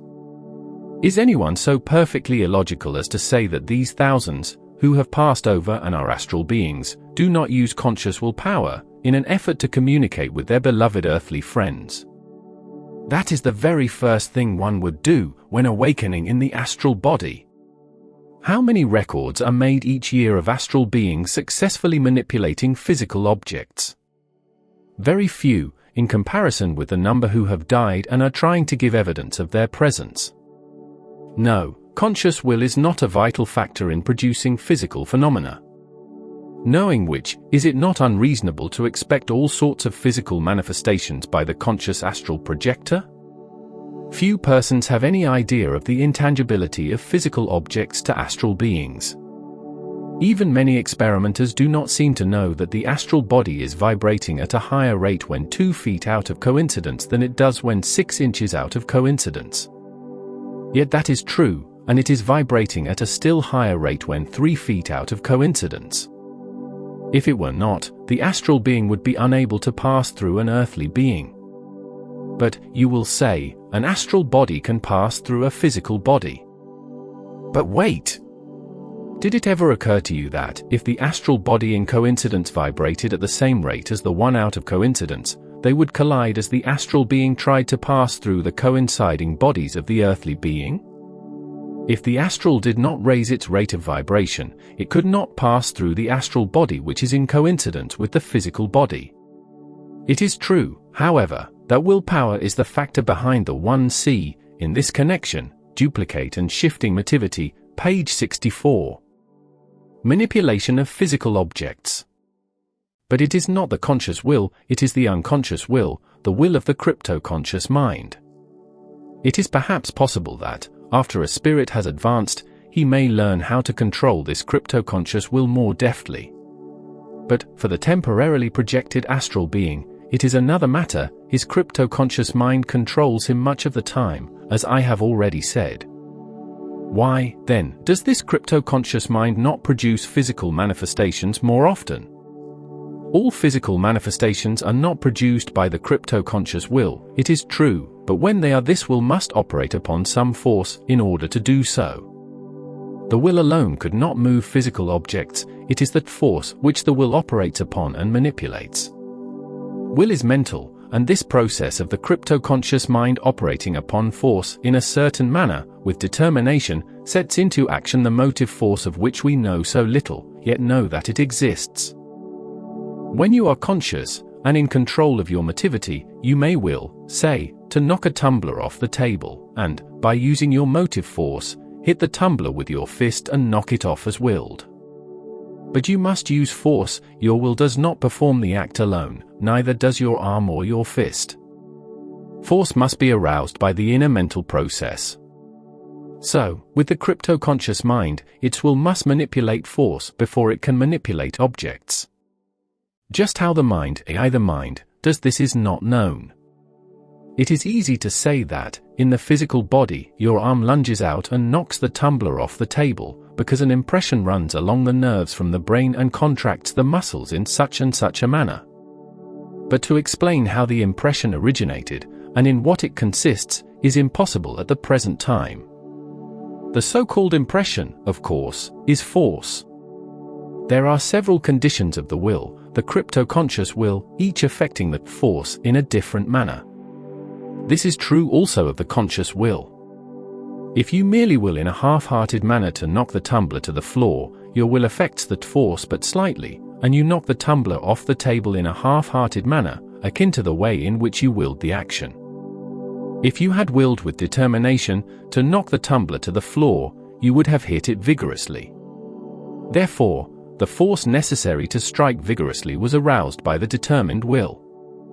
The will must, therefore, have operated upon the force more firmly, more solidly. And that is exactly the way in which the different conditions of will, in the crypto-conscious mind, affect the force. If, then, the crypto-conscious mind, over which the projector or astral spirit has so little control, wills weakly, that force will be weak. If it wills with determination, or in a hyper-positive manner, the force it sets into work becomes what we might call solid. And this is the force which moves physical objects. It is possible, I suppose, for some individuals to develop conscious will enough to do this, but the crypto-conscious will is normally much more powerful than the conscious will. Of course, the conscious will gets into rapport, or arouses, the crypto-conscious will, very often. The question naturally arises as to how this force can become solid. We do not know with certainty. If we could conceive this force as being composed of atoms and electrons, the theory might be advanced that a change could take place in the atomic structure of the force, causing it to become more solid, thus capable of making contact with other solids. Another possibility, in the case when the astral body itself moves objects, is that the atomic structure of the body may be made more solid by a certain action of the crypto-conscious will. My own observations cause me to believe that a determined crypto-conscious will actually tends to make the astral body more solid, as will be shown by an experience which I shall soon relate. A moment, first, to consider Professor Flournoy's idea as to the possible nature of telekinetic action. Professor Flournoy writes, "It may be conceived that, as the atom and the molecule are the center of a more or less radiating influence of extension, so the organized individual, isolated cell, or colony of cells, is originally in possession of a sphere of action, where it concentrates at times its efforts more especially on one point, and again on another, ad libitum. Through repetition, habit, selection, heredity, and other principles loved by biologists, certain more constant lines of force would be differentiated in this homogeneous, primordial sphere, and little by little could give birth to motor organs. For example, our 4 members of flesh and blood, sweeping the space around us, would be but a more economic expedient invented by nature, a machine wrought in the course of better adapted evolution, to obtain at the least expense the same useful effects as this vague, primordial, spherical power.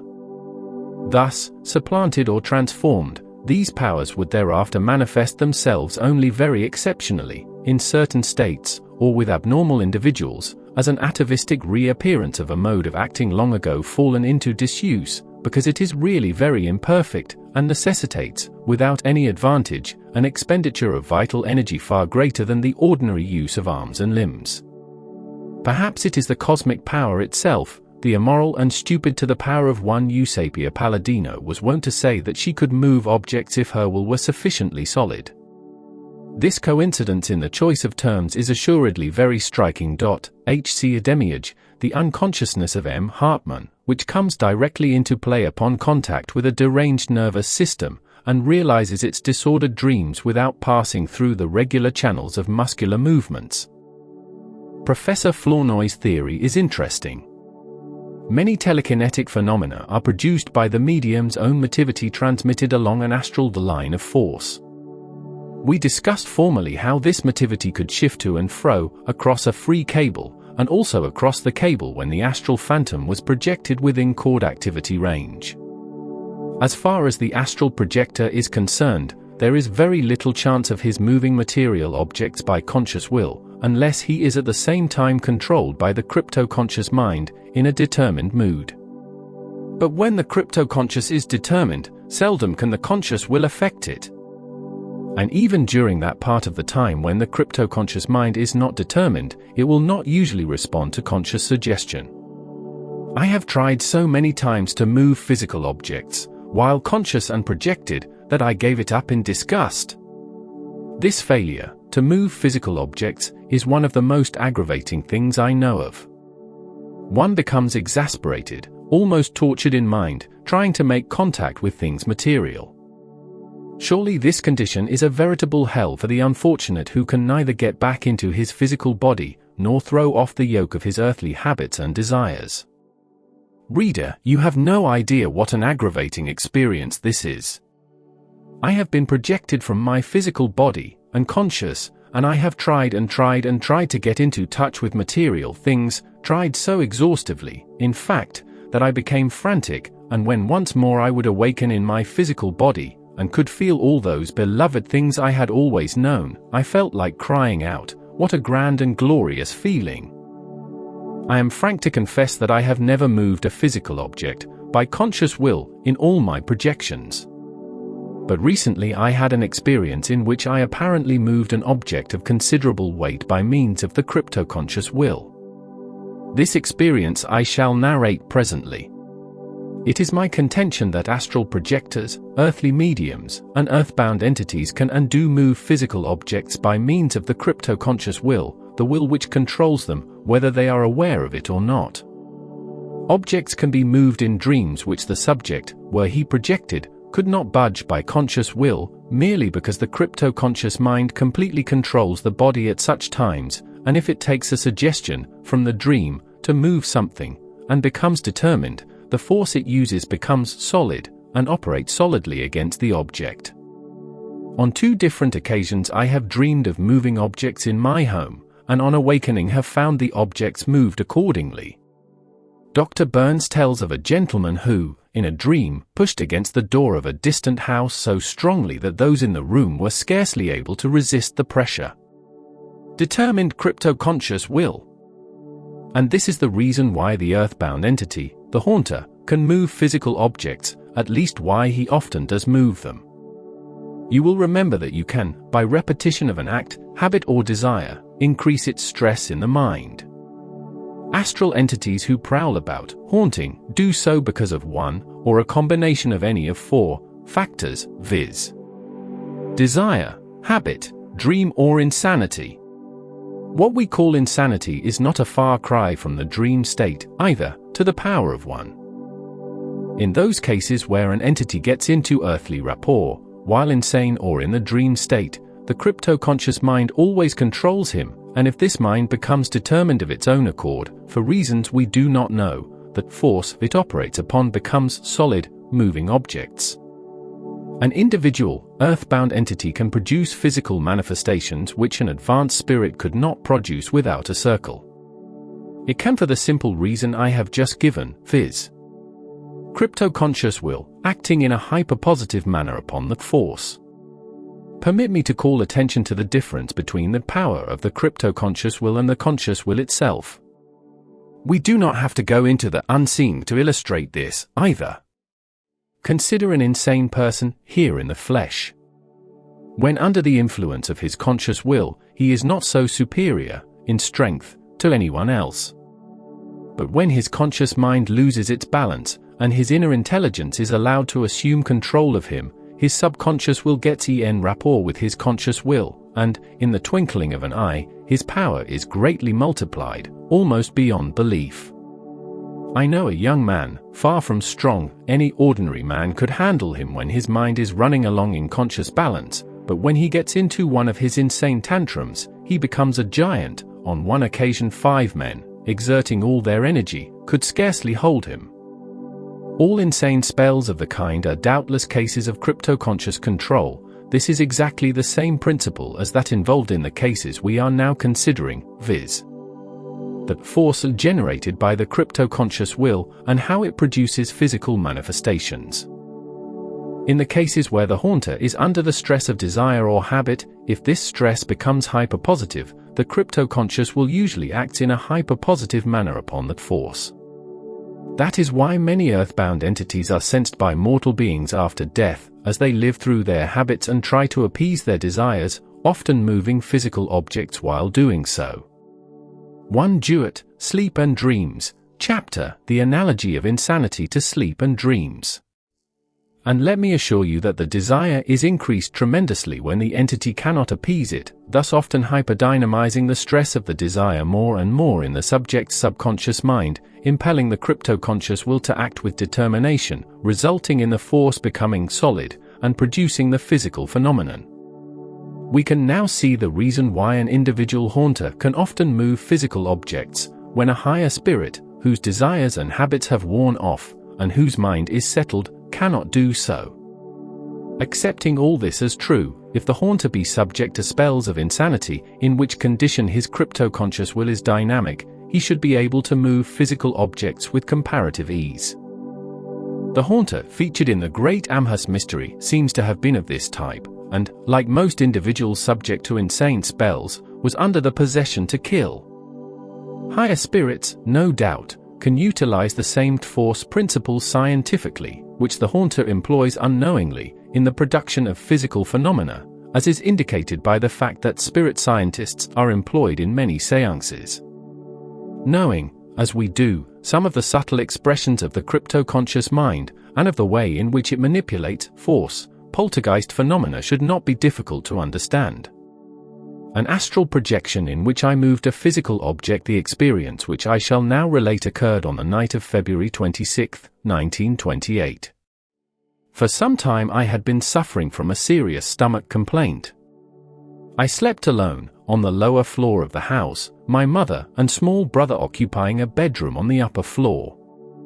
Between 11:30 and 12 o'clock that night, I was suddenly overcome by unusually severe pains in my stomach. Unable to help myself, I called several times for my mother, but, as she was sound asleep, she did not hear me. I continued to call in vain for several minutes, then I decided to get out of bed and crawl along the floor to the hall, which leads to the stairs, hoping that from that spot she could hear my voice. I managed to get out of bed and started for the door, but the pain grew so intense that I could not reach it, and fell over in a faint.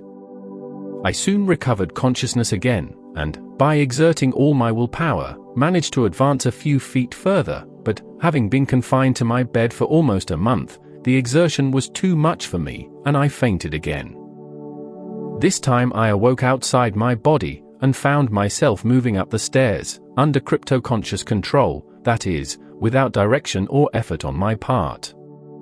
Here, if ever, the crypto-conscious will was in a determined mood, for I never before remember being so completely under its deliberate influence. Point 1 Naturally I wanted to look at my physical body, which is always the first thing one does, but my thought to that effect had no influence upon the controlling power this time. Advancing up the stairs, I went through the wall of my mother's room and saw her, and my small brother, lying upon the bed, sound asleep. This impression was very distinct, but at this point a gap came in my consciousness. Point 2 On again becoming conscious, I found myself standing near the foot of the bed. I cannot say exactly what my movements were during this gap in consciousness, but on awakening I saw both of them, my mother and brother, in confusion, the former standing on the floor near the bed and the latter almost off the bed. They were talking excitedly about the mattress having been lifted up and rolling them out of bed, while they were sleeping. All this was very distinct. I was as conscious as ever I was in the flesh. Instantly I vanished from the room. I was drawn down to my physical body and pulled into it with a spiral motion, experiencing a conscious repercussion while coinciding. I immediately called out to my mother again, and she hurried down the stairs, very excited, so excited in fact, that she forgot all about my being out of bed and lying on the floor, and began to tell me how spirits had lifted up the mattress and rolled her out of bed. She said that they had lifted it not once but several times, and she confessed that she was terrified for a moment. If occurrences such as these can take place during the nocturnal hours, when the subject actually finds himself involved in them, I wonder how many similar occurrences take place which are attributed to the dead, but which should be credited to the projected astral body, under the influence of the hyperpositive crypto-conscious will, while the subject is not conscious. No doubt many raps produced during a dream. On the evening of March 17, 1928, I had been reading about D. Home, and of his ability to levitate his physical body. I went to sleep with this in mind, and, in the early morning, I dreamt that I met Home, and that we walked along the street discussing levitation. It seemed to me that we were very good friends and talked as close friends would talk. I said to him, "By gosh, Home, you surely had that levitation act down pat. Tell me how you did it, so that I can show people." With this, I dreamed that Home gave me a demonstration, rising into the air and eventually coming back to Earth again. He to the power of 1, in this case the determined conscious will, got into rapport with the determined crypto-conscious will. Sm squared. This, by the way, is not at all an unusual happening. Sm explained to me just what to do. Unfortunately, I do not remember what he said. Anyway, I tried it, and the first attempt resulted in my landing upon my face on the sidewalk. I got up and he instructed me again, and presently I realized that I was moving upward through the air. It felt very real, and instantly I became conscious and found myself projected, the dream, aviation type, having caused the projection. There was my physical body lying upon the bed, but I was not on the sidewalk, and there was no Home, nor anyone else, present. I went up the stairs, and through the upstairs rooms, and looked at the rest of the family as they lay asleep. Then I decided to go downstairs again and try to touch my physical body with my astral hand. This had been suggested to me by a friend for the purpose of finding out what sort of repercussion would be produced. But in this I failed, for when I had advanced to within a distance of about 4 feet from my physical body, I lost control of myself and dropped down into coincidence. I lay awake for some time, heard the clock strike 3, and finally drifted off to sleep again. Later, I began to dream once more.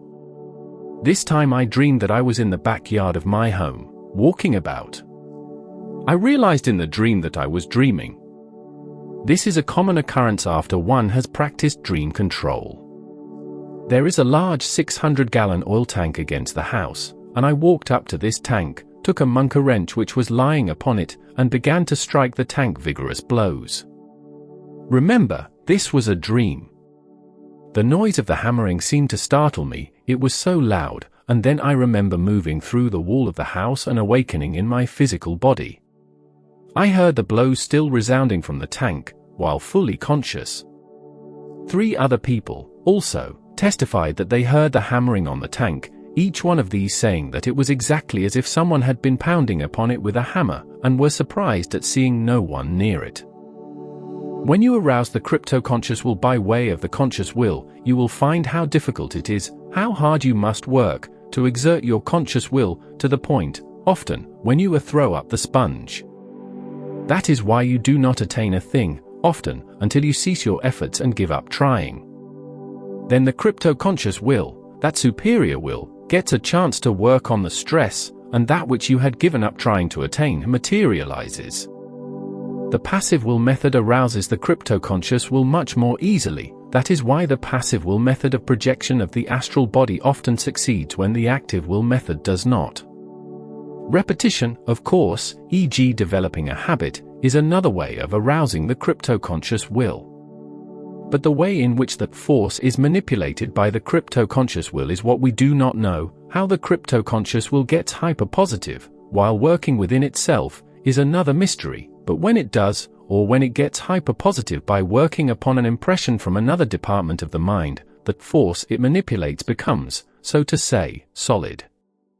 In many respects our minds, our wills, force, and control, function in the same manner when we are in coincidence as they do when we are out.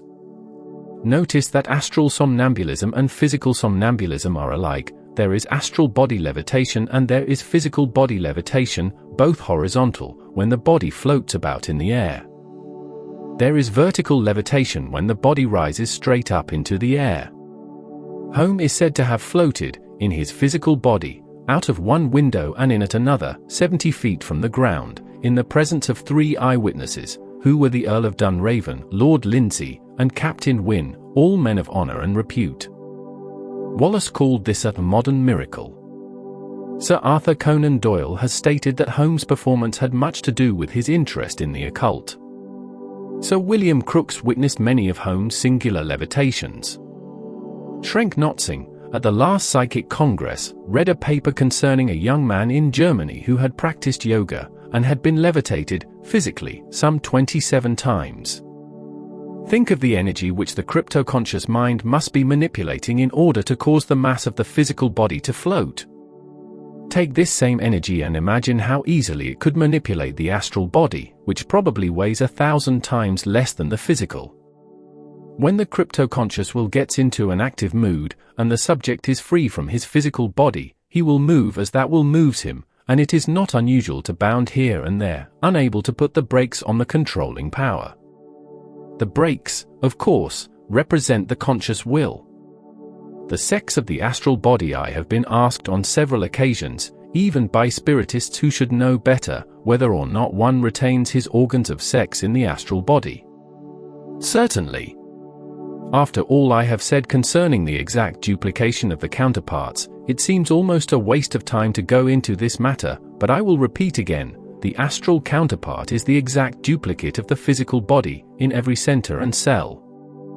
Interrelation of the physical and astral counterparts. We know that the physical body is shaped, is affected, by physical laws to which we must conform. This being true, and the astral being an exact duplicate of the physical, it is apparent that the physical body gives the astral body its true form. For aught we know, this may be the purpose of the physical body, to shape our spirit. Christ said, "The body is the temple of the Spirit." Andrew Jackson Davis seems to have had a similar idea, for in the Harmonial Philosophy he wrote, "Man's body is the fruition of all organic nature, and the spirit body is formed by the outer body. The physical body is the focal concentration of all substances, the spirit is the organic combination of all forces. The representation of every particle of matter is ultimately made by man. The body of the spirit is a result brought out by physical organization. I do not mean that the spirit is created, but that its structure is formed by means of the external body. The mind itself is not a creation or ultimation of matter, but mental organization is a result of material refinement. The use of a physical bone is to make a spiritual bone, of the physical muscle to make a spiritual muscle, not the essence but the form. The physical ear is animated by a spiritual ear. In a word, the whole outward body is a representation of that which is imperishable. Again, Davis says, spirit is substance and, although not unlike matter, it obeys the law of gravity. Every person's experience is a complete demonstration that spirit is substance, because in each of us it moves the body from place to place. It can even move without thinking, because the hidden spirit principle is composed of all vital forces. Man's spirit demonstrates its own substantiality by means of its own normal manifestations.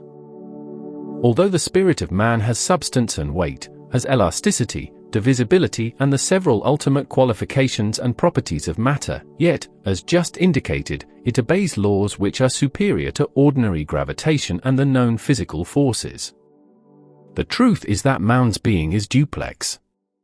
He has 2 eyes, 2 brains, 2 hands, 2 feet, 2 sides to the lungs. The human heart is double, and so is each part of the system.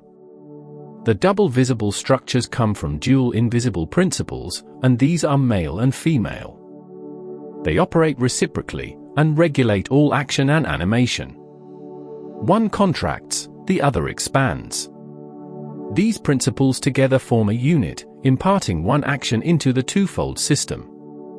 The spirit, unlike inanimate bodies, operates upon a positive and negative principle, by virtue of which the spirit holds up the body and the body holds up the spirit. If a spirit's organism is substance, then, as substance, it weighs something.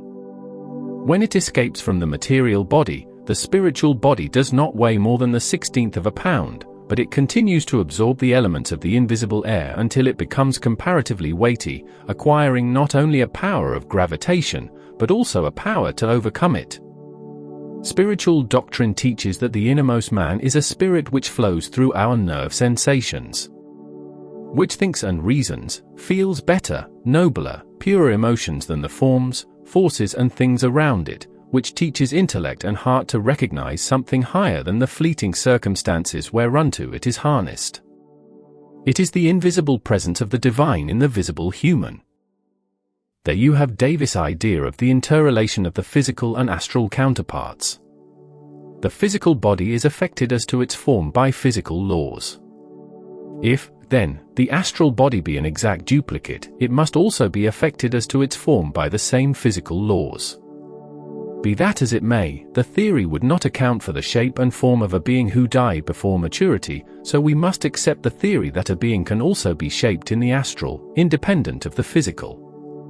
Composition of the astral body. Another question which is frequently asked me, by many of those who have heard of my out-of-the-body experiences, is this: of what is the astral body composed? And when I confess that I do not know, they never fail to sneer. However, the fact that I do not know the composition of my astral body should in no way discredit what I have said concerning it. The truth is that I do not even know the composition of my physical body, and I have had infinitely more opportunity to study it than I have my astral body. Just why a projector, whose trips in the astral are brief, should be expected to solve every mystery, to explain everything which is unknown, is surely a greater mystery still, especially when spirit scientists who return do not tell us these things, even after they have been on the astral plane for years. No, indeed. The fact that I cannot explain the composition of the astral body should not discredit one single thing I have said concerning it. It has been one of my greatest disappointments, that I have not been enabled to discover what the astral body is composed of. But then, it appears that no one else knows, either. Some refer to it as a fluidic double. Lodge says it is etheric. The common belief is that it is not unlike matter, the difference being only in the arrangement of its atoms. This has always been my idea too.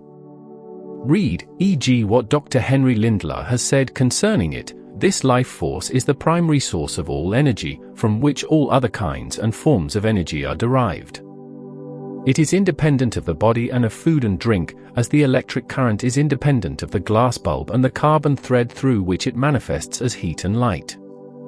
The breaking of the incandescent bulb, though it extinguishes the light, does not in any way diminish the amount of electricity behind it. In a similar manner, if the physical body falls dead, as we say, the vital energy keeps on acting with undiminished force through the spiritual material body, which is an exact duplicate of the physical body, but whose material atoms and molecules are infinitely more refined, and vibrate at infinitely greater velocities than those of the physical material body. This is not merely a matter of speculative reasoning, but a demonstrated fact of natural science. When St. Paul said, "There is a natural body and there is a spiritual body," he stated an actual fact in nature. Indeed, it would be impossible to conceive of the survival of the individual after death without some sort of material body to serve as a vehicle for consciousness, memory, and the reasoning faculties, and as an instrument for physical functions. Therefore, if survival of the individual after death be a fact in nature, and if the achievement of immortality be a possibility, a spiritual material body is a necessity. Sir Oliver Lodge says that the substance of the spiritual body is ether. This is to me unthinkable. The ether is impalpable and omnipresent. It is, as far as science now knows, the primordial, universal element which permeates and enters into the composition of all matter.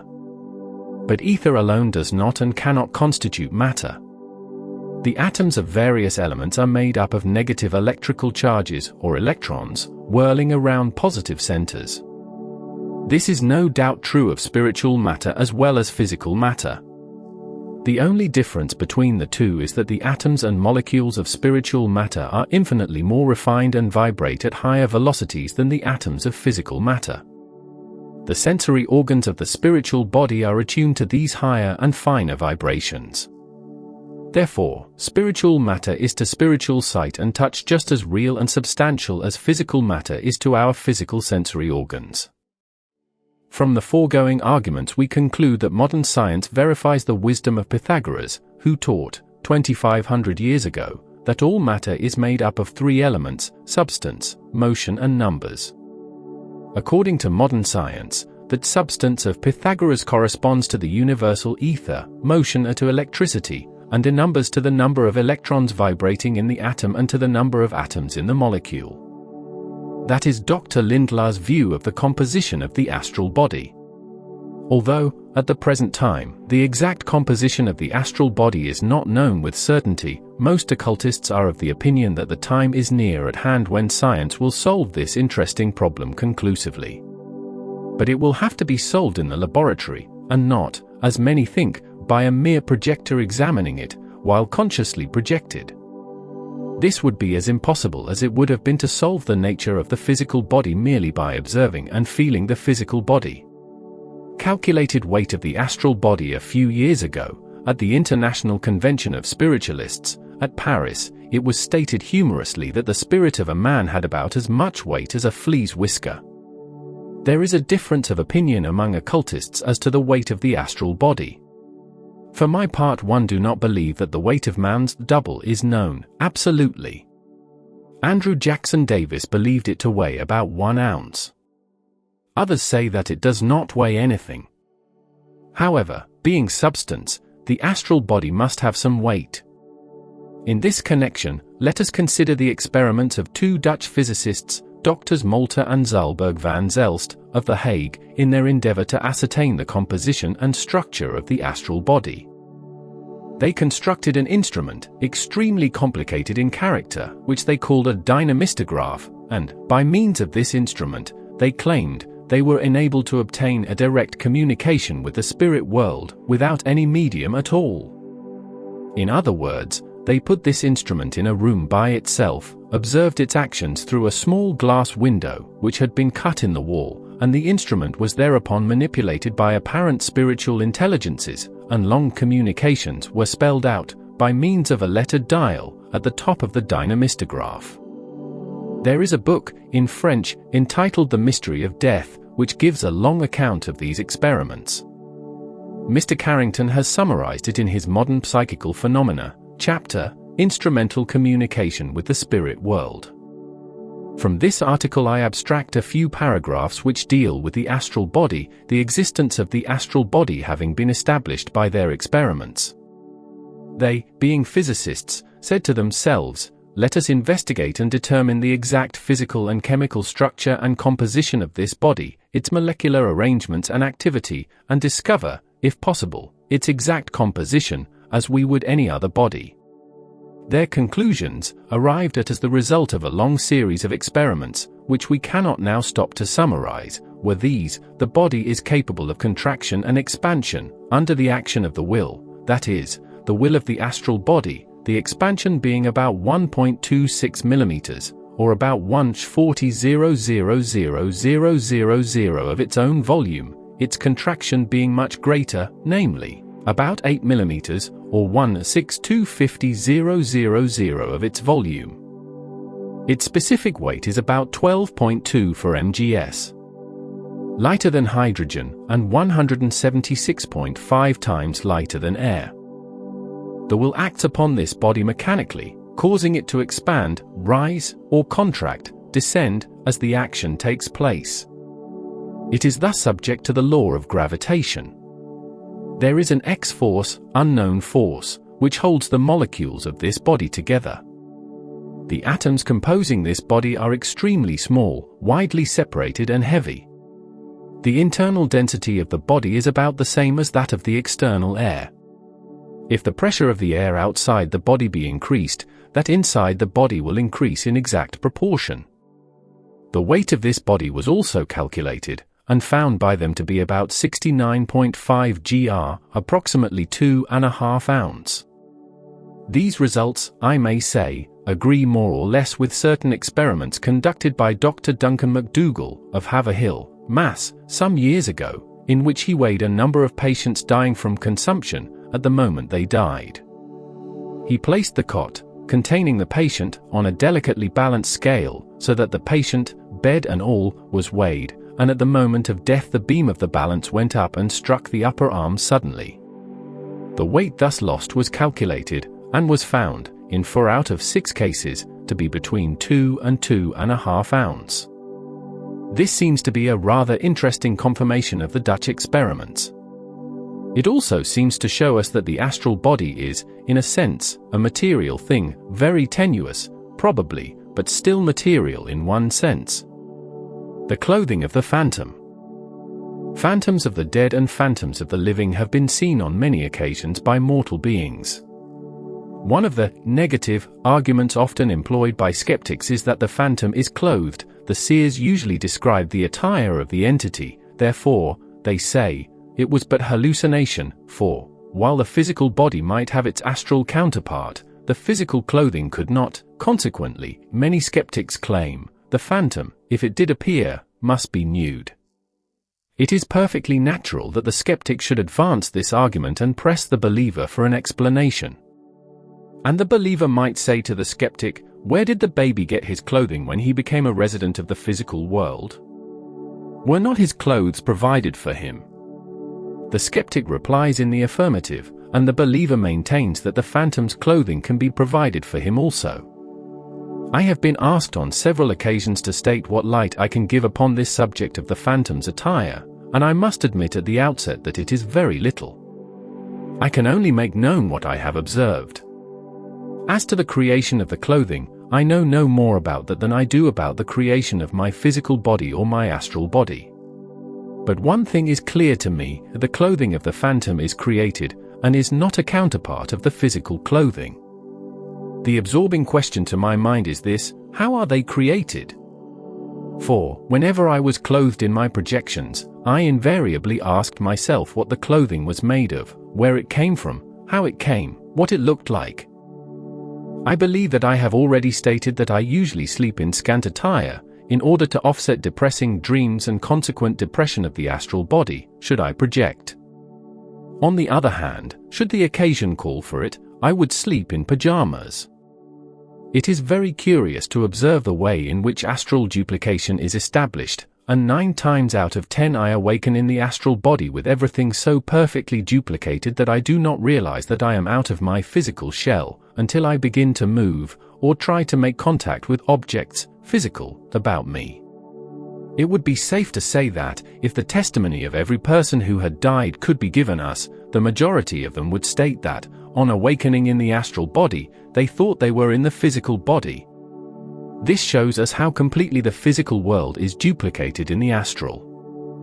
All this must, of course, be governed by some superior intelligence within the individual. Peculiarities of our entire lives are established for us in the astral. That is one of the mystifying things about the astral world.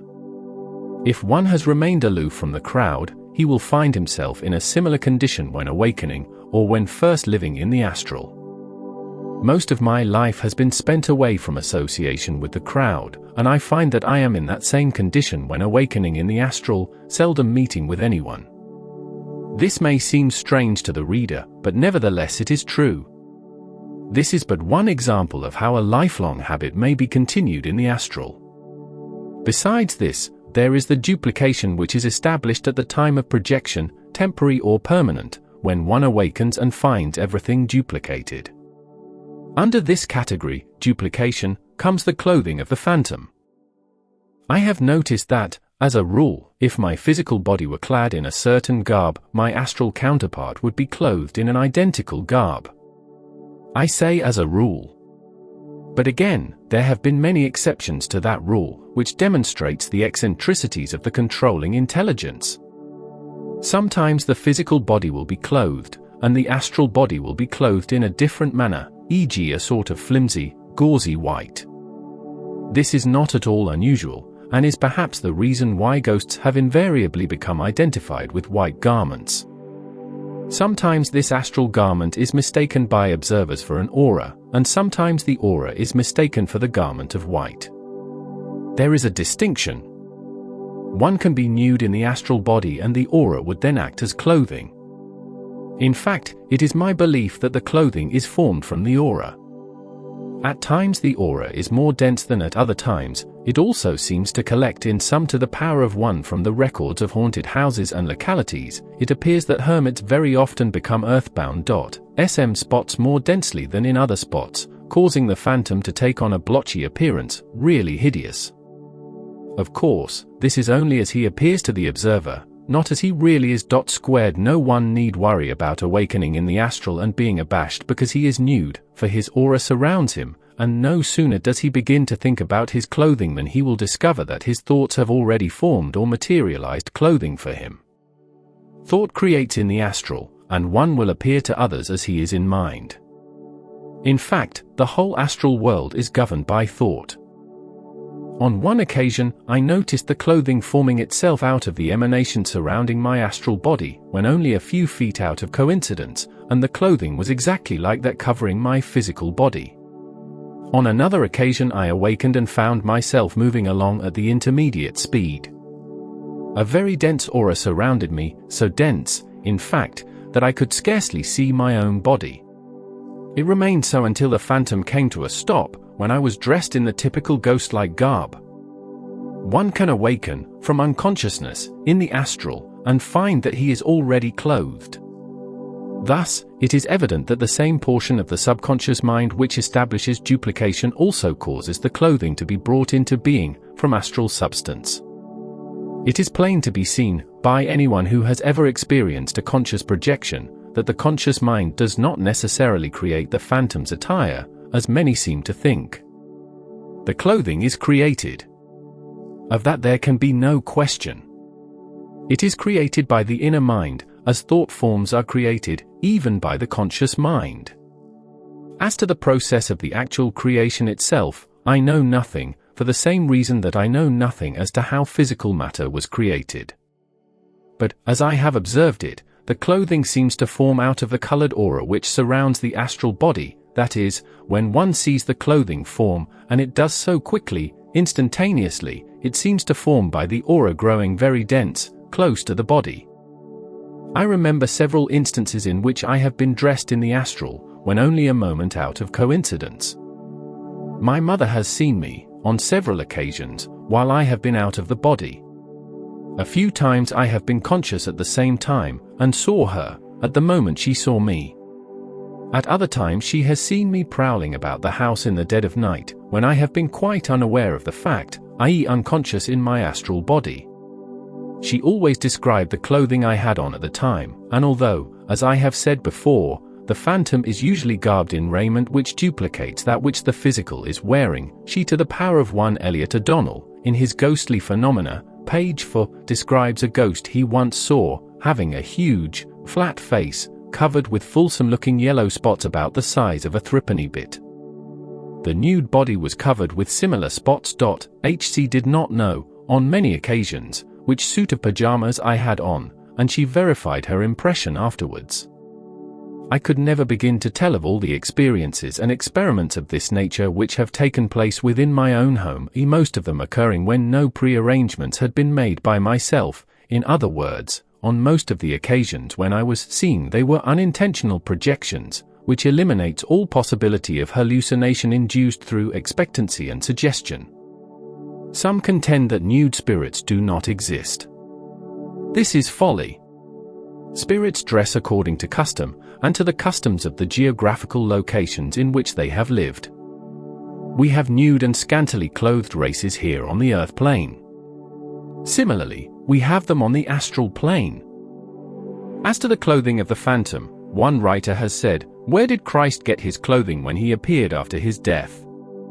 The account distinctly says that the soldiers divided his raiment among them by casting lots.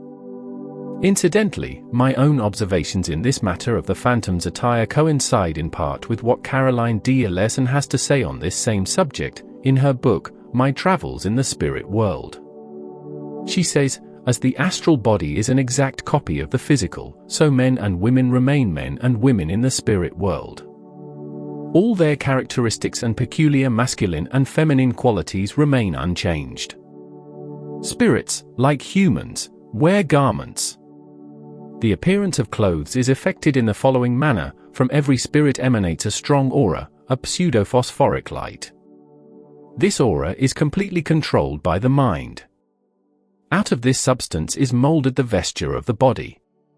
At first, right after death, the molding in most cases is an unconscious act. For no sooner is a spirit separated from the physical body than it is in some manner dressed, even though the garment be only a sort of a shroud. But as the mind gains control of itself, the act of dressing becomes a conscious act, and the fashion of the wearing apparel is largely governed by the individual's taste. Hence, just after death, when the mind is still completely dominated by earthly ideas and habits, the spirits generally affect the fashions of the clothes which were worn previous to passing over.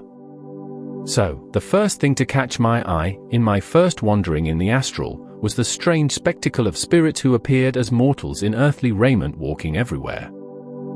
In the spirit world, the color of the aura defines the quality of the spirit. All darker colors denote a low state of development. As the spirit progresses upward, the colors of the aura become continually brighter. These aura colors, of course, determine also the color of the spirit garment. Hence the character, quality, and development of the spirit are denoted by the color of the garment. As a man thinketh, all this reminds me of another point, perhaps the most difficult of all to comprehend concerning the phenomena of astral projection. It is that everything in the astral plane seems to be governed by thought, by the mind of the projector. As a man thinks, so is he.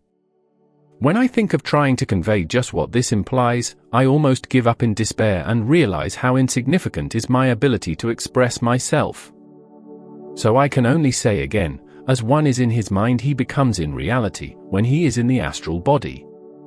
If you ever learn to project consciously, you will be amazed at the response which follows your thoughts. You will see that half the time you cannot think fast enough. I suppose that after one has lived on the astral plane for a time, he overcomes this. Most of the time, however, even before you can complete a thought, you have already attained what you are thinking about.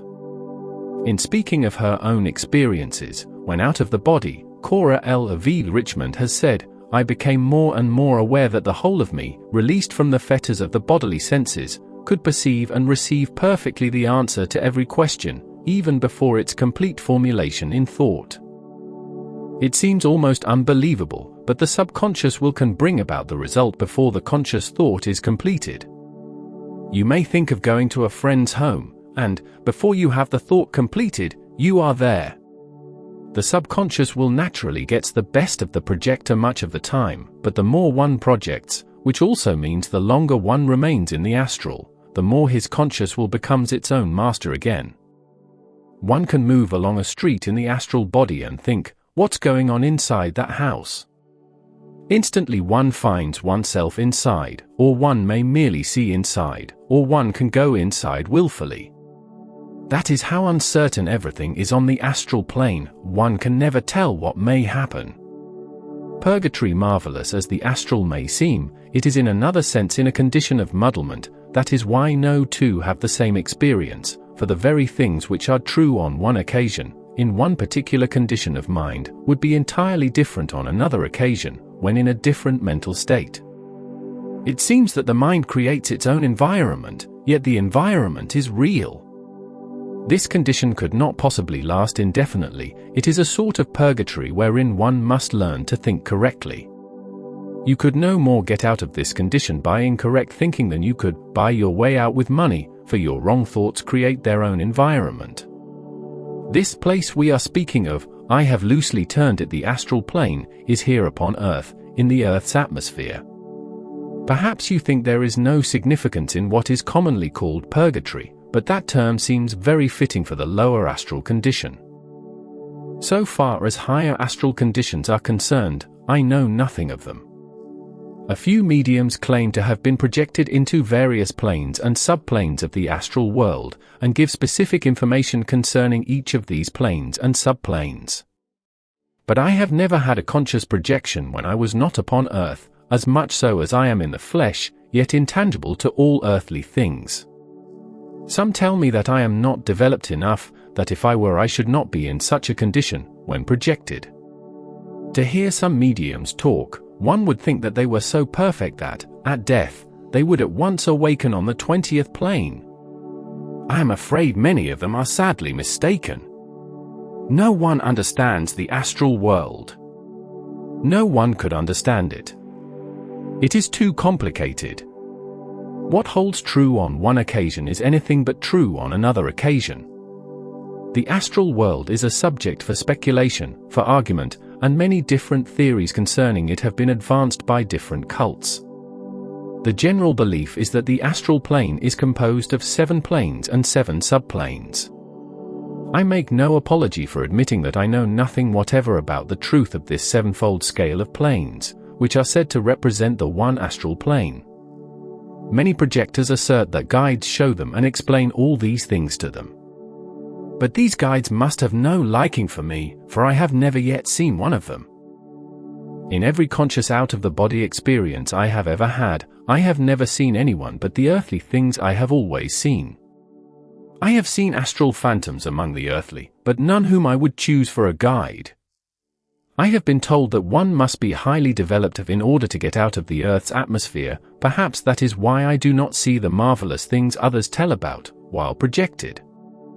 At any rate, I have always projected in the Earth's atmosphere, and I believe that practically everyone will awaken, in the astral, in the Earth's atmosphere, which I call purgatory. What takes place beyond this purgatory I do not know. However, there are several books on the market, by projectors who claim to have penetrated into the higher realms, and there are also countless volumes treating of life after death, which any interested reader can procure.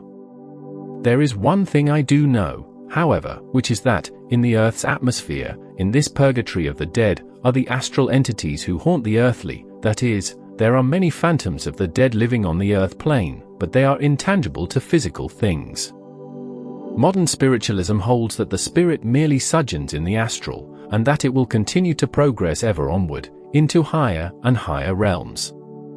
There is another school which maintains that the astral world exists, but that these phantoms of the dead are merely waiting there, in the astral, to be reincarnated, to dwell in the flesh again. Catholicism, throughout the ages, has held to the doctrine of purgatory. In this respect, the Catholic Church approaches the teachings of spiritualism more nearly than any other religion, purgatory in either case being but a temporary, intermediary state wherein the spirits of the dead are prepared for a more permanent life. Curiously enough, both Catholics and spiritualists maintain that souls can be helped, in this purgatorial existence, by the prayers of the living. In the purgatory of the dead, the mind of the phantom regulates its condition of being, its habits and desires hold it in their grip. The phantom must learn to think correctly, for a man's thoughts govern him. Thought sustains the astral body. It is thought which sustains the astral body. Do you think that the astral phantom walks upon the floor of a house because the floor holds him up? No. Never that. He is independent of the floor, he does not make contact with the floor at all. Yet he can walk upon it. Why? Merely because his thought sustains him. He has always walked upon floors in the physical, and, through force of habit, thus learned in the physical, the habit rooted in the subconscious mind, he is sustained. The habit of walking upon a floor permits a phantom to do that in the astral, holds him on the line of the floor. So, the desire to walk upon an upper floor could sustain the phantom and allow him to do that. The subconscious will regulate the weight of the astral body, causing it to rise, to fall, or to remain at any given elevation. The conscious will can do the very same thing also. All this can never be explained by mortal mind, how thought creates or makes reality in the astral world. Imagine walking upon the upper floor of a house, as if that floor sustained you, and yet not making contact with the floor. You would naturally suppose this would be a strange sensation. But it is not. In fact, it is unnoticed by the phantom, but if one begins to think about it, as I have, many times, down through the floor one goes. Why? Merely because the projector thinks that the floor, not making contact with him, cannot sustain him. One goes along, unconsciously walking in this manner, because the subconscious will, through habit, actually holds the body in its position. You do not think of walking in the physical, do you? Neither do you in the astral. It is habit, in other words subconscious expression. Similarly, when you walk upstairs and downstairs, in your astral body, you are not aware that you are not actually stepping upon the stairs. But think of it, and down you go. All this has a striking resemblance to the Bible story, in which Christ walked upon the water, his thoughts sustained him, but when Peter, who stopped to think about it, tried to do so, down he went. There is not the slightest doubt that Christ could do this. He could do it in the physical body by levitation. He could do it in the astral body naturally, merely by thinking he could, and his thought sustained him, as thought will sustain each and every one of us when we depart from our physical anchors. One more case to illustrate how erratically the mind can function in the astral. As a rule, in our earthly life, we dodge automobiles, at least we try to dodge them, while crossing streets. It has become a habit with us to look, before crossing a thoroughfare, and wait for approaching vehicles to pass. Now, I remember one occasion when I was projected in the astral body and walked down the street. I was about to cross to the other side, but stopped to see if a car might be coming. At the same time, I knew positively that cars could not harm me, but would pass right through me. Force of habit. Yet again, on other occasions, I have never stopped to see if cars might be coming which would run over me, should I cross the street. Similarly, one will dodge other persons, at times. One may be walking along the street, and, on meeting someone in the flesh, will dodge unconsciously. On the other hand, one will at times pass right through earthly people, never think of colliding with them. All of which goes to show that, in the astral, what happens on one occasion may not happen on the next. It all depends upon the dominating thought in the mind, conscious or unconscious. Speaking of passing through earthly beings, this is a thrill indeed when one does it for the first time. It has been said that, when this occurs, the earthly being feels a chill. I do not know whether this be true or not, but I doubt it. The astral being feels nothing at such a time, yet it is a real thrill to pass through beings material. There are no words to express the feeling of prodigiousness which overwhelms the projector when he becomes perfectly conscious in the purgatory of the dead, sees earthbound phantoms, rides upon the air, sustains himself by thought, passes through material beings and objects, which offer no more resistance than the air itself, and listens to the chatter of those who suspect not his presence. And chatter it seems, too, for, when one is in such a state, with the miraculous all about him, how trivial seem the commonplace subjects of everyday discussion. No wonder that the dead soon forget to listen to the constant chatter of the earthly. And yet, for all the marvelous things upon the astral plane, it does feel good to get back into the physical body again and touch. Touch! If one could only feel things in purgatory. That is the hell of it, speaking seriously. It is a wonder to me that some of the case-hardened, earthbound phantoms, under a super stress of habit or desire to make touchable contact, do not go insane. There is but one cure for this condition, and that is to turn away from the earthly, to break the stress of habit and desire to make contact with the earthly. Earthbound phantoms, not numerous earthbound phantoms, are not as numerous as one might suppose. One of the greatest possible mistakes is to believe that, the instant one is outside his body, he sees thousands of spirits all about him. This is not the case, for although there are some, they are not numerous. Usually, one never sees a spirit during projection. Usually he finds himself alone, a stranger in a strange land, and yet a familiar land. It is said that, on the streets of large cities, hundreds of astral phantoms mingle with the flesh and blood beings. Some will tell you that you can see vast distances, when projected and conscious in the astral body. This, like everything else, is not always true. In fact, one can scarcely answer one single question concerning the astral plane without saying, sometimes this is true and sometimes it is not true. One might project and encounter one condition, interiorize again, and think he knew all about the astral, yet he would know only about that particular condition which he experienced. Because of these innumerable conditions, many stories concerning the astral world are contradictory. What one medium sees and hears and tells us, another will reject, because he has found a different condition. This is true also of spirits. The mind of one spirit will be at variance with that of another. While upon the subject of earthbound phantoms, permit me to quote another experience I once had. I could quote experiences enough to fill another book, but have tried to give only those which shed light upon the different aspects of the phenomenon. I might entitle this, An Encounter with an Astral Fiend in 1923, a man living in my hometown died of cancer of the stomach. This man's wife was well acquainted with my mother, and, a few days after the funeral, chanced to be talking to her.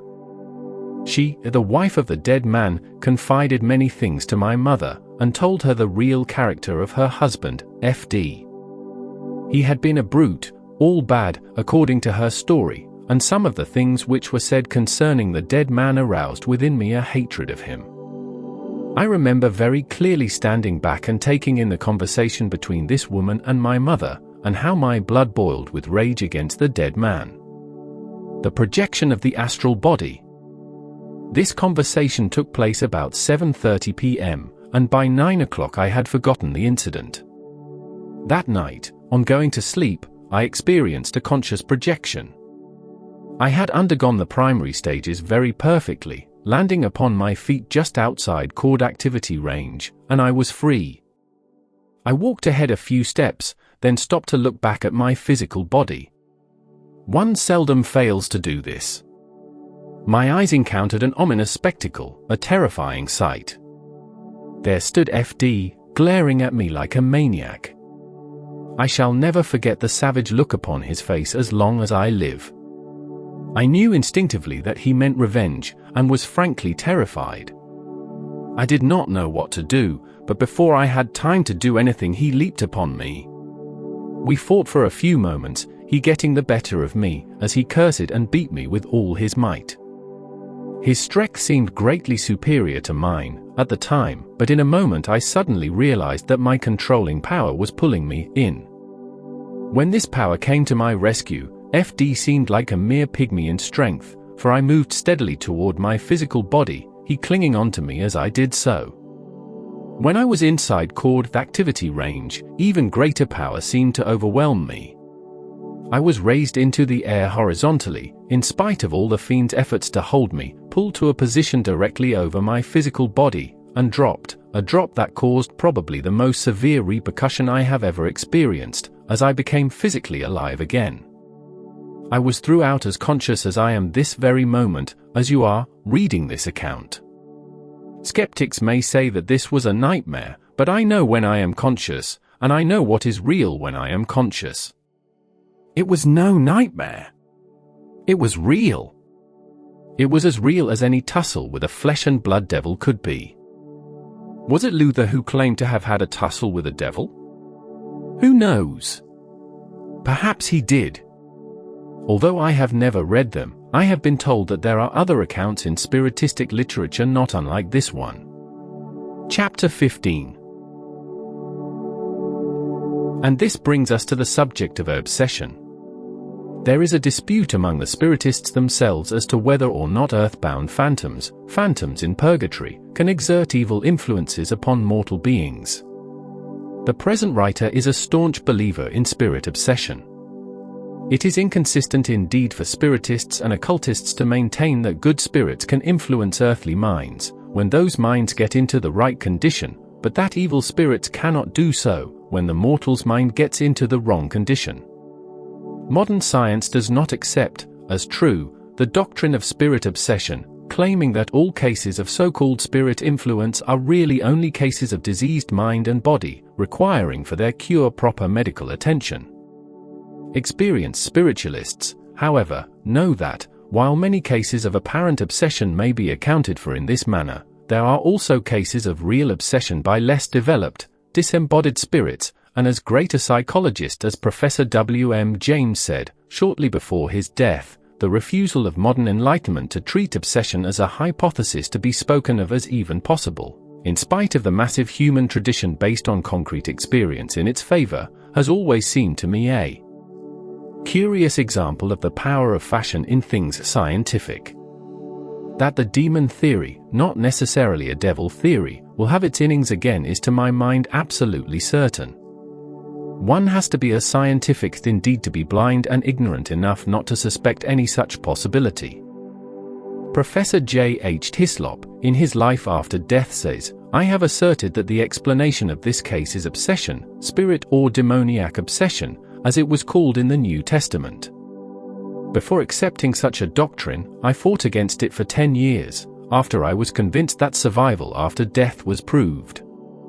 The case referred to is the following, thus summed up by Dr. Hislop.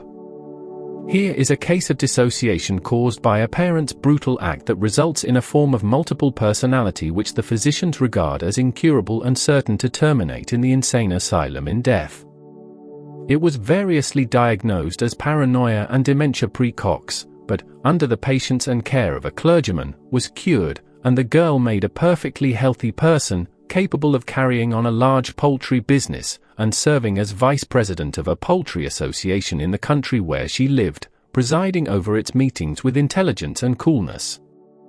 Then, when she was cured, experiments with a psychic appear to show that it was a case of spirit obsession, with the identity of the parties affecting her proved.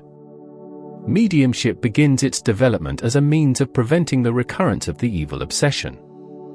This mediumship proceeds along with a normal and healthy life. And speaking of the consequences of such a belief, this author further says, the chief interest in such cases is the revolutionary effect in the field of medicine. It is possible that thousands of cases diagnosed as paranoia would yield to this sort of investigation and treatment. It is high time for the medical world to wake up and learn something. In the case of 89, which I related earlier in this book, under the heading Duplicate Sensibility and Obsession, we have a most unusual example of the obsession of an earthly being by an astral phantom. If the Bible be true, it appears that Christ himself was an advocate of the belief in evil spirit obsession, for in not a few cases he demonstrated his ability to drive out the devils from afflicted persons. St. Paul, too, believed that evil spirits could influence earthly beings as well as good spirits. Some phantoms obsess intentionally, others do so unknowingly. Often the phantom is himself obsessed, as in the case of 89. The stress of earthly desire is so strong, in the astral, that the only wonder is that thousands are not obsessed by these earthbound entities, who are trying to get back into material bodies to appease their desires. Needless to say, the intelligences which obsess earthly persons are phantoms in purgatory. Some very striking cases of obsession, in which the obsessing entities gave remarkable evidence of their own independent existence, are to be found in Mr. J. Godfrey Rappert's books, The Dangers of Spiritualism, Modern Shintism, and The Supreme Problem, as well as in Dr. Peebles' Spirit Obsession, The Demonism of the Ages. A unique discussion of the subject is to be found in Dr. C. H. Carson's pamphlet on obsession, while some very striking cases, presenting all the external evidences of the historic phenomena, have come under the observation of Mr. Carrington. 30 Years Among the Dead is a book on obsession by Dr. Carl Wickland. It is interesting to note that Dr. Wickland has an institution in Los Angeles, Cal, in which scores of obsessed patients are cured every year, by treating them along regular spiritualistic lines, while a number of our modern writers and investigators are coming to the conclusion that genuine spiritual obsession is indeed a fact. The greatest objection which I have heard advanced against the practice of astral body projection is that, while the phantom is exteriorized from the body, a foreign astral entity might be able to inhabit the physical mechanism and prevent the real owner, the projector, from getting back into his own body again. What the probability of this type of obsession is, I confess I cannot say. However, it is my belief that somewhere there is a flaw in this contention, which is so often advanced by spiritists, and that there is a reason why this type of obsession is not likely to occur. Indeed, if an earthbound entity had only to get into the physical mechanism, while the astral body was withdrawn, each night hundreds of people would become victims, for each night there are hundreds of people exteriorized, traveling in their dream bodies, whether they are aware of it or not. Surely we cannot say that earthbound entities would not take advantage of this fact, and seize control of the vacated physical mechanism. No doubt many of the so-called dangers of astral projection are greatly exaggerated. While psychologists ascribe all cases of dual or even multiple personality to dissociation, or splits within the subject's own mind, many prominent spiritualists contend that many such cases are merely instances of spirit obsession. To my way of reasoning, the spiritualists have by far the best of the argument. They have a logical explanation as to where the foreign consciousness comes from, and can show where that consciousness is developed. But the psychologists, it appears, cannot always give a satisfactory explanation as to how this secondary consciousness develops, and some of the explanations advanced by them are anything but plausible. We know, of course, that all so-called obsession is not necessarily spirit obsession, and that the subject's own mind can at times obsess him, in itself. The Akashic records there is a widespread belief that, once a person is projected from his physical body, into the plane of forces, or the astral plane, he is at once possessed of the faculty of seeing both past and future. In all my conscious projections, however, I have seen only the present, just as I see only the present, but remember the past, as I write this account. It is claimed that, somewhere in the plane of forces, there is a record of everything which has ever been said or done, and that, under certain conditions, one can read this record. Although, it is to be remembered that even orthodox psychologists and the most scientific investigators have, at times, had doubts as to the sufficiency of the ordinary psychological explanations of such cases. Thus, in writing of the Watsaka Wonder, Lurency Venom, Dr. Hodgson stated that, in his opinion, the case belonged to the spiritistic category. Journal SPR, Volume 10, page 103. And Dr. William McDougall was similarly forced to the tentative conclusion that Sally, in the Beecham case, Morton Prince, the dissociation of a personality, was also a spirit. See his discussion of the case of Sally Beecham, Proceedings SPR, Volume 19, pp. I have never seen them, the Akashic records, as they are called, and although I have never seen the future either, while conscious, I have, while partially conscious, in the astral body, lived through events which had not yet occurred in my physical life. I shall tell of this presently. First, allow me to summarize what others have said of the Akashic records. The Akashic records are not contained within some great book, but are impressions of every word, scene, and action which has ever occurred in the universal ether or astral light. This should not be so great a marvel, however, for we have an example of it in our own memory. Stored away, somewhere, is the record of our past. Dissect the brain, and you find no trace of what we call a memory, yet, every time you recall a past event, you have proof that somewhere this record lies hidden and invisible. Where, then, is the memory? Is the Akashic record so much more mysterious than your own memory? Astronomy teaches us that light travels at the rate of more than 186,000 miles a second. There are fixed stars, so far distant from the Earth that light which left them thousands of years ago is only now reaching us. We can look at a distant fixed star, but we do not see it as it is, or where it appears to be, but we see it as it was hundreds of years ago, when these light rays left it. Of this subject, Mr. Carrington has written, it takes an appreciable time for light to travel these vast distances, even at the rate of 186,000 miles per second. That is about 7.5 times around the Earth in 1 second. According to such calculations, it would take about 8 minutes for light to reach us from the Sun. Now, if you were looking at the Sun, you would see it at that moment, apparently, but you do not see the Sun as it is now, but as it was 8 minutes ago, and you do not see the Sun as it is now until 8 minutes hence, so that, if there were a horse galloping on the Sun, and you could see it, you would not see that horse galloping until 8 minutes after he finished the race. Theoretically, if the Sun were moved farther away, and you could still see what was going on there, light, instead of taking 8 minutes to reach us, might take a year, and then you could see things as they were happening a year ago. Now, some of the stars are so far distant that it takes hundreds of thousands of years for light to reach us, traveling at the rate of 186,000 miles a second. They calculate distances, astronomically, by what they call light years, that is, the distance which light can travel in 1 year, and this is the unit of calculation. Some stars are 500,000 light years away. All of which leads up to this point, supposing something were happening on our Earth, and a being, there in space, were sufficiently far away, looking at our Earth, to see what was happening here a year ago, that is, light leaving the surface of our globe and traveling outward into space, would reach that point in space 1 year from now. Very well. You perform a certain action, a year hence this theoretical onlooker would see that action, i.e. it is recorded there a year from now, or 100 or 1,000 or 1,000,000 years from now, it all depends upon the distance, how far away he was placed. So, if you could get far enough away in space, there would always be a time, theoretically, when you could see that action, being recorded in the ether. So that every stone put in place on the Great Pyramid is now being put there at a certain distance in space. The creation of the world can now be seen in space, at a certain distance. We still see the record of stars which went out of existence hundreds of years ago. The light vibrations, set in motion long ago, still exist after their source has disappeared. Are the Akashic records more mysterious?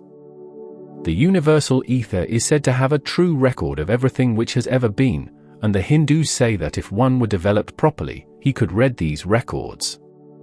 Swami Panchadesi, who is said to be a master of the art of astral projection, says, by traveling to a point in time, on the 4th dimension, you may begin at that point, and see a moving picture of the history of any part of the earth from that time to the present, or you may reverse the sequence by traveling backward. You may also travel in the astral, in ordinary space dimensions, and thus see what happened simultaneously all over the earth at any special time, if you wish. As a matter of strict truth, however, I must inform you that the real records of the past exist on a much higher plane than the astral, and that which you have witnessed is but a reflection, practically perfect, however, of the original records. It requires a high degree of occult development in order to perceive even this reflection in the astral light. An ordinary clairvoyant, however, is often able to catch occasional glimpses of these astral pictures, and may thus describe fairly well the happenings of the past. So much for the Akashic records, which this writer has never had the pleasure of observing. Enacting future events in the dream body, we have already learned how one can live over events which have happened in the past, in the astral body, during a projection dream. Frequently the future contemplating mind will cause the projected dreamer to live through events which have not yet happened in the material world. Of course, one can have a future contemplating dream in which the dream body does not act out the apparent action, but it frequently happens, especially to those inclined toward projection, that a future contemplating dream takes place in which the astral body does participate. I have had many such experiences, awakening from a dream and finding myself acting it out in the astral body. The following is a simple example, which took place several years ago. I dreamed that I came out of the front door of my home and started to walk up the street, on my way to school. To get to the schoolhouse I could go in either one of two ways: one, a direct route, leading through the residential district, the other, leading through the business district. On returning to school, after my noonday meal, I almost invariably went through the residential district, the shorter and more direct route. In the dream, as I walked along the street, I heard someone calling me, and, turning round, saw one of my friends who lived several blocks beyond my home, running to catch up with me. He was in my class at school, and as we walked along we discussed the problems of the afternoon session. Finally, we came to the place where the trail branched, one running through the business section, the other through the residential district. I started to walk along the latter route and expected my friend to go that way too. But he said, "Come on, let's go through the town, we've plenty of time." So we went by way of the path which led through the business section. I stopped to look into one of the store windows and, seeing a pair of socks there which struck my fancy, I entered and purchased them. Then we walked on, toward the school building. As we advanced through the park I saw a boy, whom I recognized at once, coming toward us. As we met, he came very close to me and spat upon one of my shoes, then, with a gesture, said, "Tee-hee," and ran. This boy was a mischief in reality, too.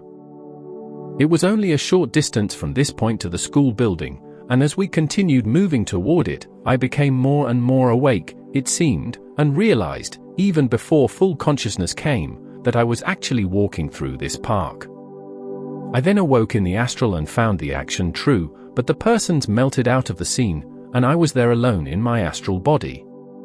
It was several weeks after this that the occurrence actually took place. Everything occurred in the same order as it had happened in the dream. I left home on my way to school, my friend hailed me, we walked to the fork in the trail, where he persuaded me to go through the town. I saw the socks in the store window and purchased them. We went through the park and met the small boy, the same boy I had seen in the dream, and, as he was approaching, I said to my friend, "This kid's going to spit on my shoe."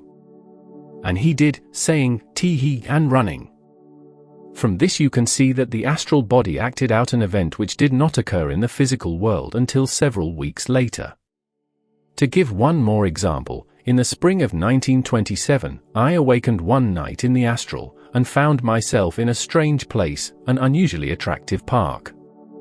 I looked about me, observed its characteristics, and noted many special features, as well as its general aspect. I noted particularly a high rocky wall, and two small bridges crossing a stream. I had no memory of ever having visited this particular place, nor did I know where the place was. Neither could I remember the trip back to my physical body. It was 2 months later when, on a trip with a friend, I accidentally entered a park in a town about 50 miles from my home, and discovered that it was the same place I had formerly visited in the astral. I could quote many experiences similar to this one, but they would be irrelevant. In fact, scarcely a week goes by without some future contemplating dream, and occasionally I become conscious in the dream, only to find that I am acting out the contemplated action in my dream body. I have observed that, when one does have a future contemplating projection dream, it nearly always begins with some routine action. That is, the dream begins with some routine action, and runs off into another channel, or the dreamer enacts something which he is in the habit of doing every day, and then certain novel aspects of the action which have not yet happened are dreamed about. For example, in the experience I have just related, I dreamed first of my daily routine, going to school, and then certain incidents which had not yet occurred were dreamed and acted out. Usually, after I have experienced such a dream, it materializes during the day following the dream, but again, as in the cases just given, the action did not happen in reality until several weeks after the astral body had enacted it. Again, my astral body may have enacted many future contemplating dreams, of which I know nothing, for one does not always remember a dream, and a projector does not always awaken in a dream. It is to be regretted that we cannot find some method of dreaming future events at will. Sometimes, in a projection dream, the subject may be in some strange place, and be almost conscious, and see what is taking place there, but, on awakening in his physical body, he does not know for certain that the events really did take place, but attributes them, if he recalls them at all, to nocturnal fantasy. He may never hear that the events really did take place and does not know that the dream was more than mere fantasy. To the Power of One, see, in this connection, the remarkable book by W. J. Dunn, An Experiment with Time, in which he not only narrates a number of cases of this character, but tells how he succeeded in obtaining prophetic dreams at will, and tells his readers how they may obtain them too. Many clairvoyant dreams are mistaken for astral projections. One must not be deceived into the belief that the dream body acts out every dream. It does not. Many believe that, during every dream, the astral body projects and enacts the dream. The astral body does not even respond to some dreams, but lies at rest without action. One may dream while the astral body is in coincidence with the physical body, and there will be no action on the part of the astral body. One may dream while the astral body is in coincidence with the physical, with resultant action of the body, physical somnambulism, in other words. On the other hand, one may dream while the phantom lies motionless in the zone of quietude, or he may dream and act out the dream in the astral body. And again, one may dream and the astral body will project and enact the dream in its true locale, or one may dream the same dream, and the astral body will enact the dream close to the physical body, the mind creating the environment, or the locale, exactly as it appears in reality, in the distance. One may dream of events which are happening at some distant place, without ever being projected there, just as a clairvoyant may see things happening at a distant place, without being actually projected there. Undoubtedly, there are many accounts on record which are said to be examples of astral projection which are not astral projections at all. The following is an interesting experience of this type, and is recorded by the SPR. It is related by a correspondent of the Society. One morning in December, 18, he to the Power of One had the following dream, or, he would prefer to call it, revelation. He found himself suddenly at the gate of Major N.M.S. Avenue, many miles from his home. Close to him was a group of persons, one of whom was a woman with a basket on her arm, the rest, men, four of whom were tenants of his own, while the others were unknown to him. Some of the strangers seemed to be assaulting H.W., one of his tenants, and he interfered. I struck violently at the man on my left, and then with greater violence at the man's face on my right. Finding to my surprise that I had not knocked down either, I struck again and again with all the violence of a man frenzied at the sight of my poor friend's murder. To my great amazement I saw my arms, although visible to my eye, were without substance, and the bodies of the men I struck at and my own came close together after each blow through the shadowy arms I struck with. My blows were delivered with more violence than I ever think I exerted, but I became painfully convinced of my incompetency. I have no consciousness of what happened after this feeling of unsubstantiality came upon me. Next morning I experienced that to the Power of One the incident is narrated in the third person. Stiffness and soreness of violent bodily exercise, and was informed by his wife that, in the course of the night, he had much alarmed her by striking out again and again with his arms in a terrific manner, as if fighting for his life. He in turn, informed her of his dream and begged her to remember the names of those actors in it who were known to him. On the morning of the following day, Wednesday, A received a letter from his agent, who resided in the town close to the scene of the dream, informing him that his tenant had been found on Tuesday morning at Major N.M.S. Gate, speechless and apparently dying from a fracture of the skull, and that there was no trace of the murderers. That night A started for the town, and arrived there on Thursday morning. On his way to a meeting of magistrates, he met the senior magistrate of that part of the country, and requested him to give orders for the arrest of the 3 men whom, besides H.W., he had recognized in his dream, and to have them examined separately. This was at once done.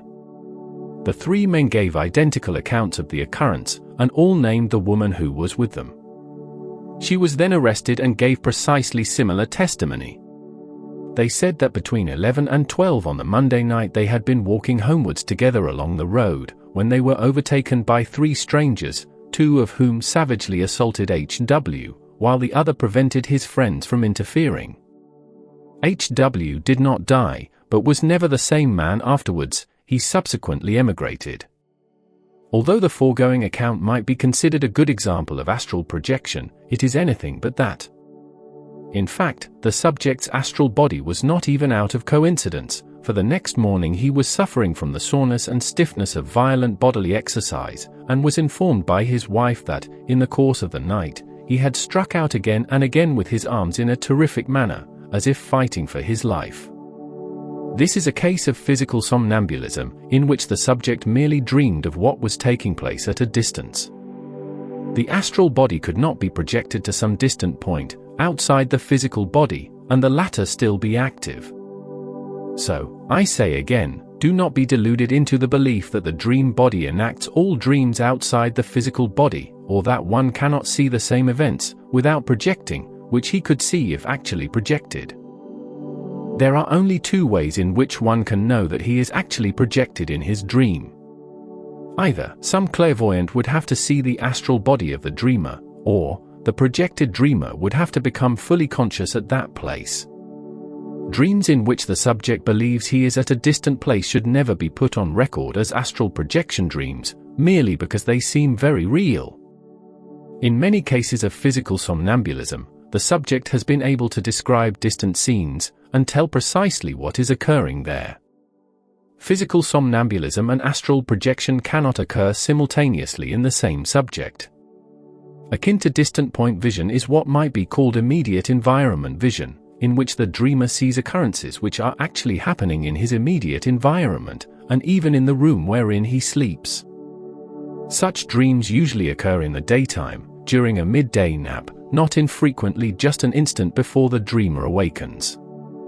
For example, one may dream that a certain person is at the door, and will awaken an instant later and find that the person in question really is at the door, etc. Dream consciousness is not the real consciousness, hence, we see that there is a dream consciousness which is not the real consciousness.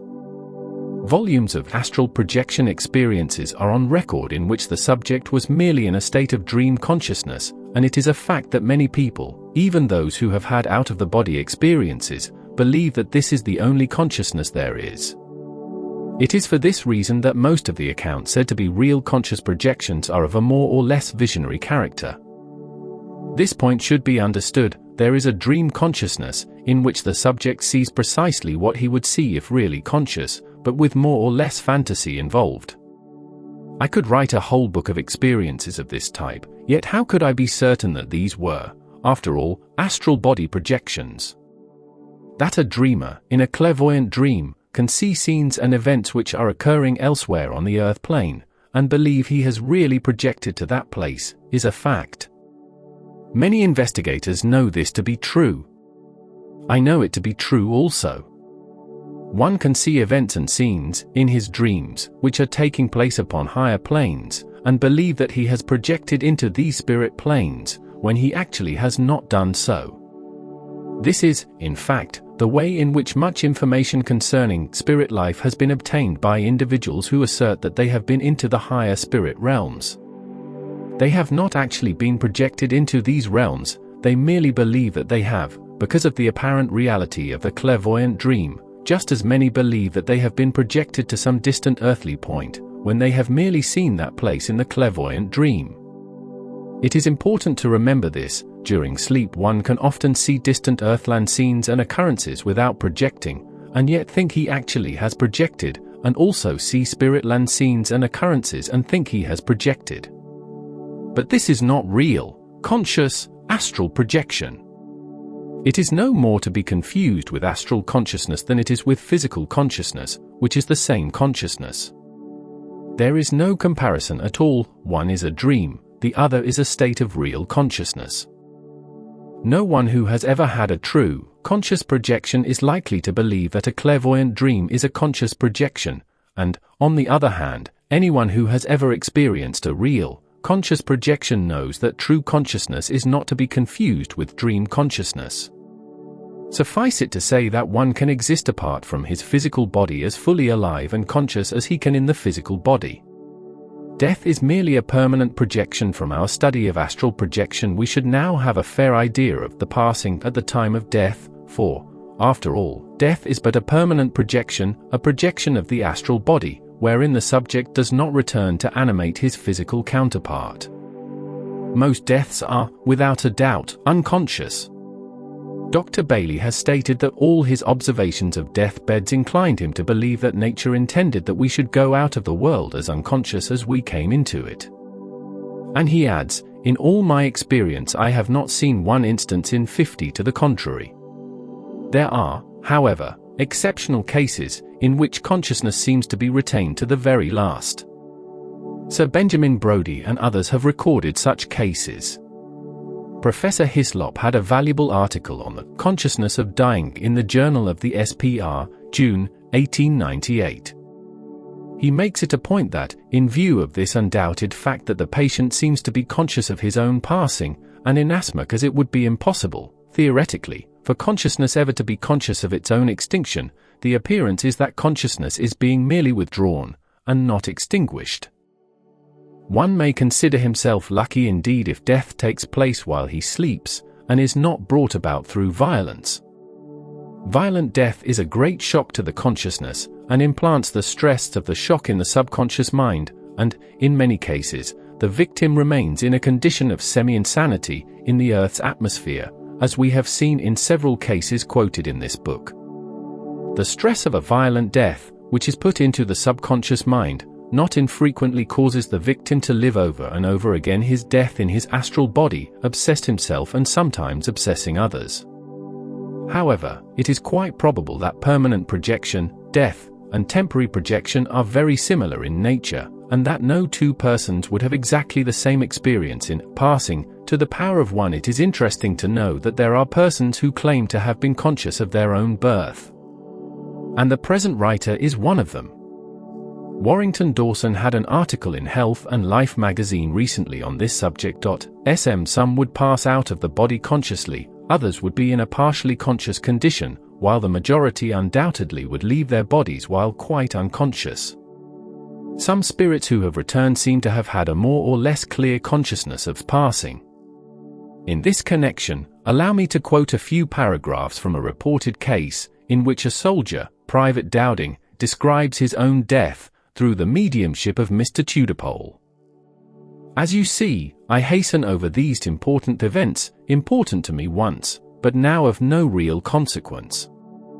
How we overestimate the significance of things earthly. I was afraid of being killed, and was sure it would mean extinction. There are many who still believe that. It is because extinction has not come to me that I want to speak to you. Physical death is nothing. There is really no cause for fear. Some of my pals grieved for me. When I went west they thought I was dead for good. This is what happened. I had a perfectly clear memory of the whole incident. I was waiting at the corner of a traverse to go on guard. It was a fine evening. I had no special intimation of danger until I heard the whiz of a shell. Then followed an explosion somewhere behind me. I crouched down involuntarily, but was too late. Something struck, hard, against my neck. Shall I ever lose the memory of that hardness? It is the only unpleasant incident that I can remember. I fell, and as I did so, without passing through any apparent interval of unconsciousness, I found myself outside myself. You see, I am telling my story simply, you will find it easier to understand. You will know what a small incident dying is. Think of it. One moment I was alive, in the earthly sense, looking over a trench parapet, unalarmed, normal. 5 seconds later I was standing outside my body, helping 2 of my pals carry my body down the trench labyrinth towards a dressing station. I seemed in a dream.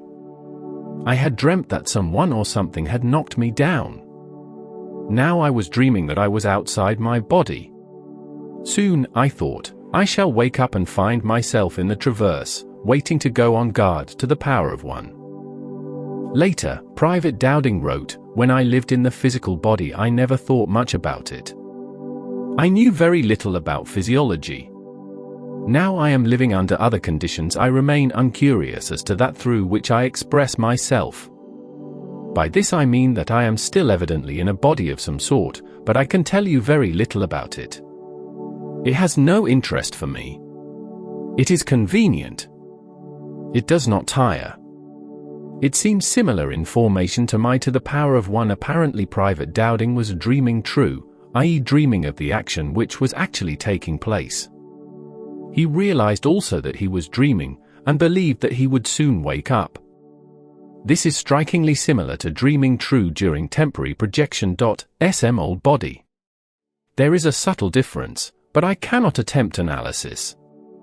Each of us creates his own purgatorial conditions. If I had my time over again, how differently I should live my life. I neither lived enough among my fellow men nor interested myself sufficiently in their affairs. We find many points in Private Dowding's tale which agree with what we have learned from temporary astral projection. Thus, Caroline D. Larson, in her book, My Travels in the Spirit World, states that on one occasion she actually witnessed the astral body pass in and out of the physical body of a dying man several times and finally leave it. Mrs. Larson tells the incident as follows: Mr. G was well known to both my husband and myself, although it could not be said that we were on friendly terms with him. He was a man who indulged liberally in liquor, a failing which mastered him time and again. Through some special trouble not necessary to state here, he lost his head completely and started a career of drink and dope to which he finally succumbed. On the night he died, I happened to be out in my spirit body. Passing his home I went in. In bed lay Mr. G in terrible convulsions caused by an overdose of dope and liquor. Beside his bed stood 2 men who, I knew, were also trying to do something for him. This was later verified through the efforts of my husband. Suddenly I saw Mr. G rise up in his astral body and step out entirely from his physical counterpart. At once he started an eager and thorough search all round the bed for a half-filled bottle of whiskey and a small bottle of narcotics which he had secreted. He found them and endeavored to lift them to his mouth. Failing in this, an expression of chagrin spread over his face. Then he went up to his body and swiftly he connected with it once more. In a short while he again stepped out of his mortal form only to go through the same performance. This he did several times, and it was strange to observe that every time he left his body it became still in death, and that as soon as he connected with it, it writhed in fearful convulsions. Finally he came out for the last time, and just as he started to look for the bottles again he suddenly caught sight of me. Straightening up he looked me full in the eyes with an expression of stupefied surprise. Then turning away, he staggered out of the house completely confused in his mind and ignorant of the fact that he had left behind his physical form which he was never to inhabit again. It was significant that each time that he stepped out of his physical body his aura instantly covered him with a dress similar to a sack suit he always wore. But it was of brown color, denoting the lack of any spiritual development. Andrew Jackson Davis witnessed more than one death scene through his ability to see astrally, and has stated that no 2 deaths are alike viewed either from the physical or the astral plane.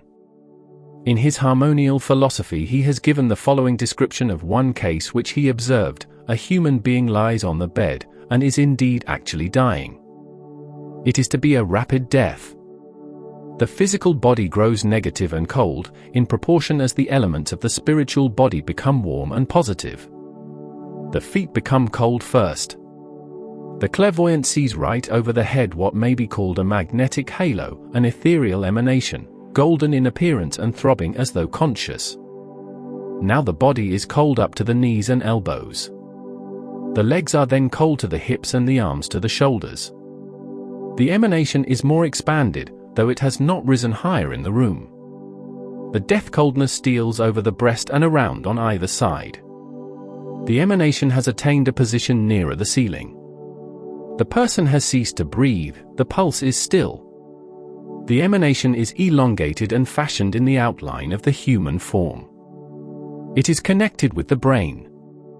The head of the person throbs internally, a slow, deep throb, not painful, but like the beat of the sea. The thinking faculties are rational, while nearly every part of the person is dead. The golden emanation is connected with the brain by a very fine life thread. On the body of the emanation there appears something white and shining, like the human head. Next comes a faint outline of the face divine, the fair neck and beautiful shoulders manifest, and then in rapid succession all parts of the new body down to the feet, a bright shining image, somewhat smaller than the physical, but a perfect prototype in all its details. 1. The fine life thread continues attached to the old brain. The next thing is the withdrawal of this electrical principle. When the thread snaps, the spiritual body is free. Death, however, is a question which holds but little place in the minds of the majority, and we have discussed it here only in so far as it relates to the projection of the astral body. It never seems to occur to the average individual that someday he is going to die. If the thought of his own death does occur to him, he casts it out of his mind as something horrible. This is a curious paradox indeed, when we consider how strong is the instinct of self-preservation in all mortals.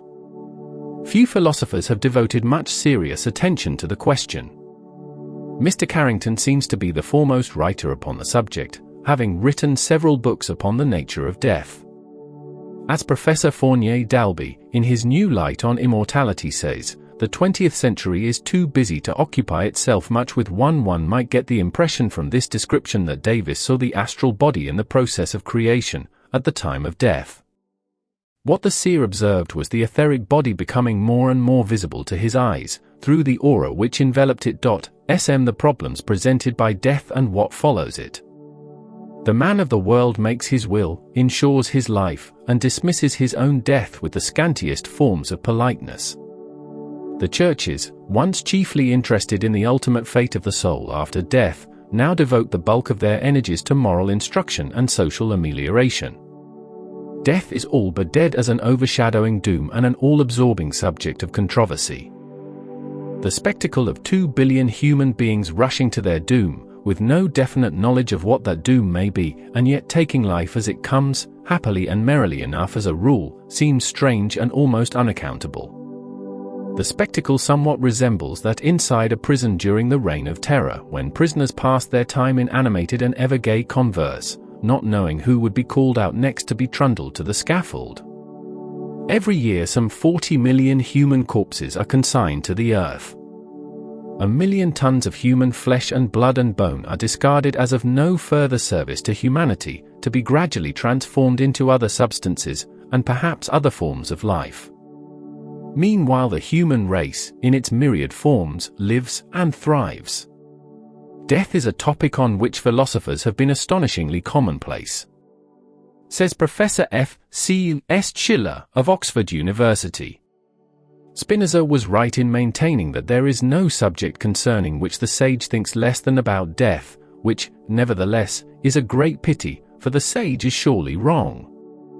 There is no subject concerning which he, if he is an idealist and has the courage of his opinion, ought to think more, and ought to have more interesting things to say. At one extreme is the materialist, proclaiming that death means the complete extinction of the individual. At the other extreme is the spiritualist, maintaining that death is but the beginning of a greater life.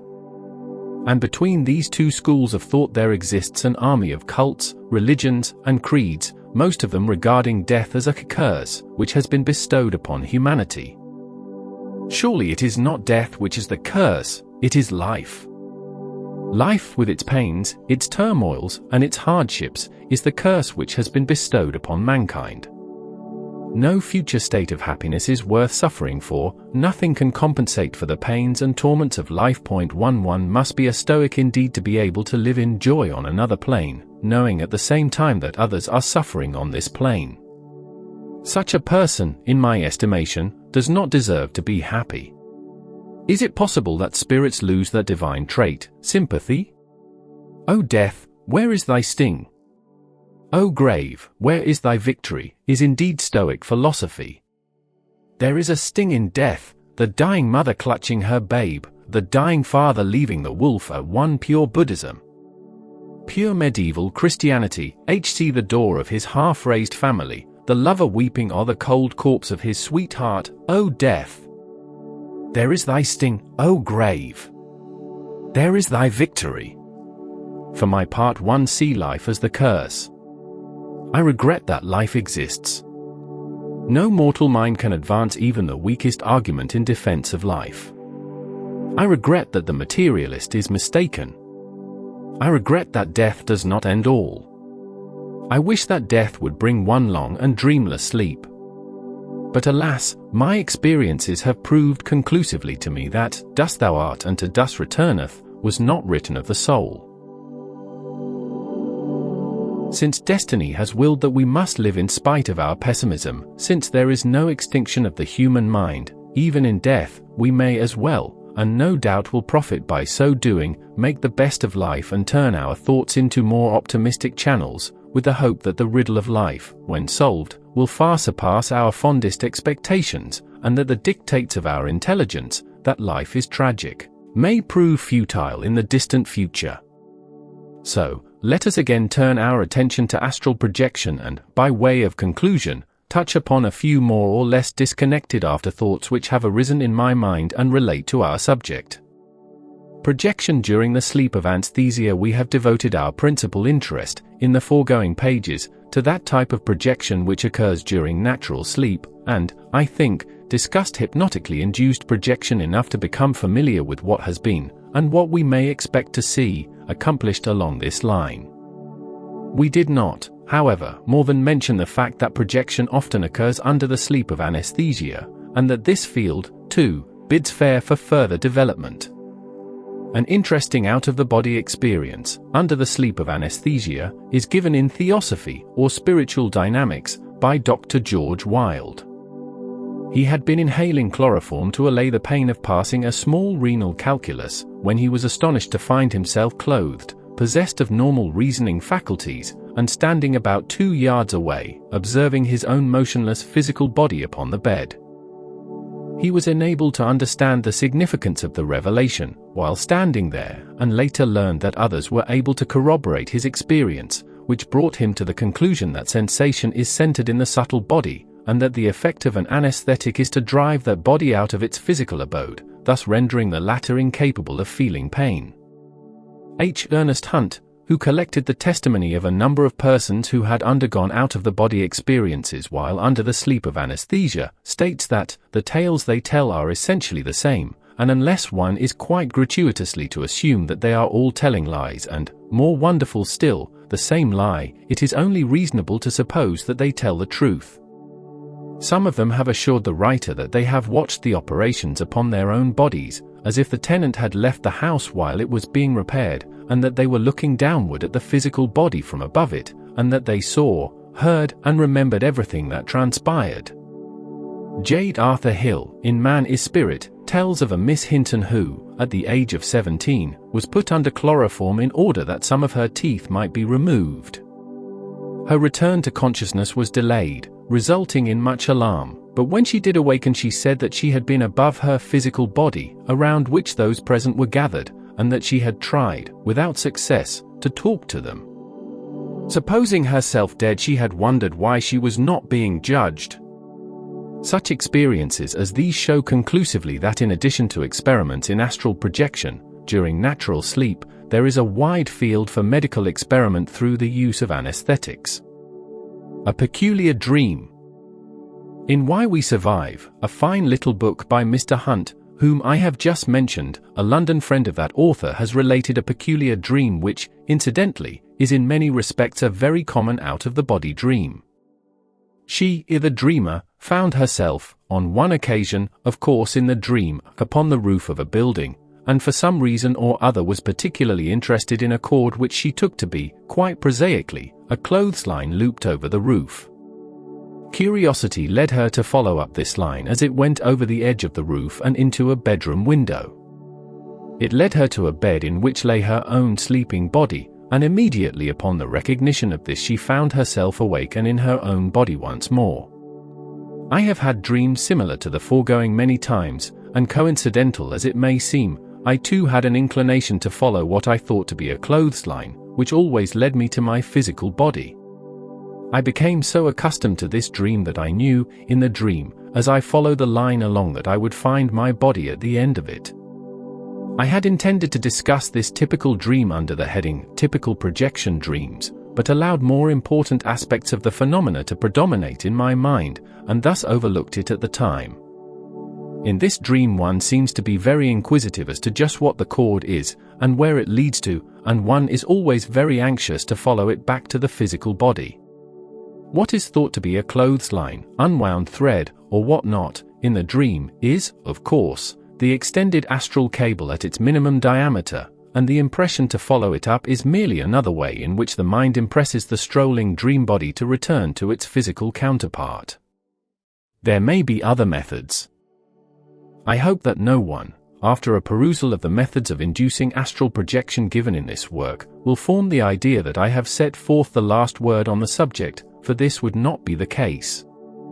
I have merely unfolded the methods with which I am familiar.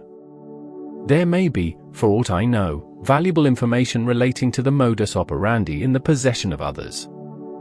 As an example of this, there are said to be several metaphysical societies, in which occultly inclined students may enroll, and, when such students have advanced to the degree where they are admitted to the inner circle, they then, it is claimed, receive the necessary secret instructions for leaving their bodies, visiting spiritual realms, and obtaining therefrom direct information. What method is followed in such institutions, and what success is derived by their students, I do not know. Aside from these societies, there are any number of individuals who maintain that they are in possession of occult knowledge which enables them to project in the astral.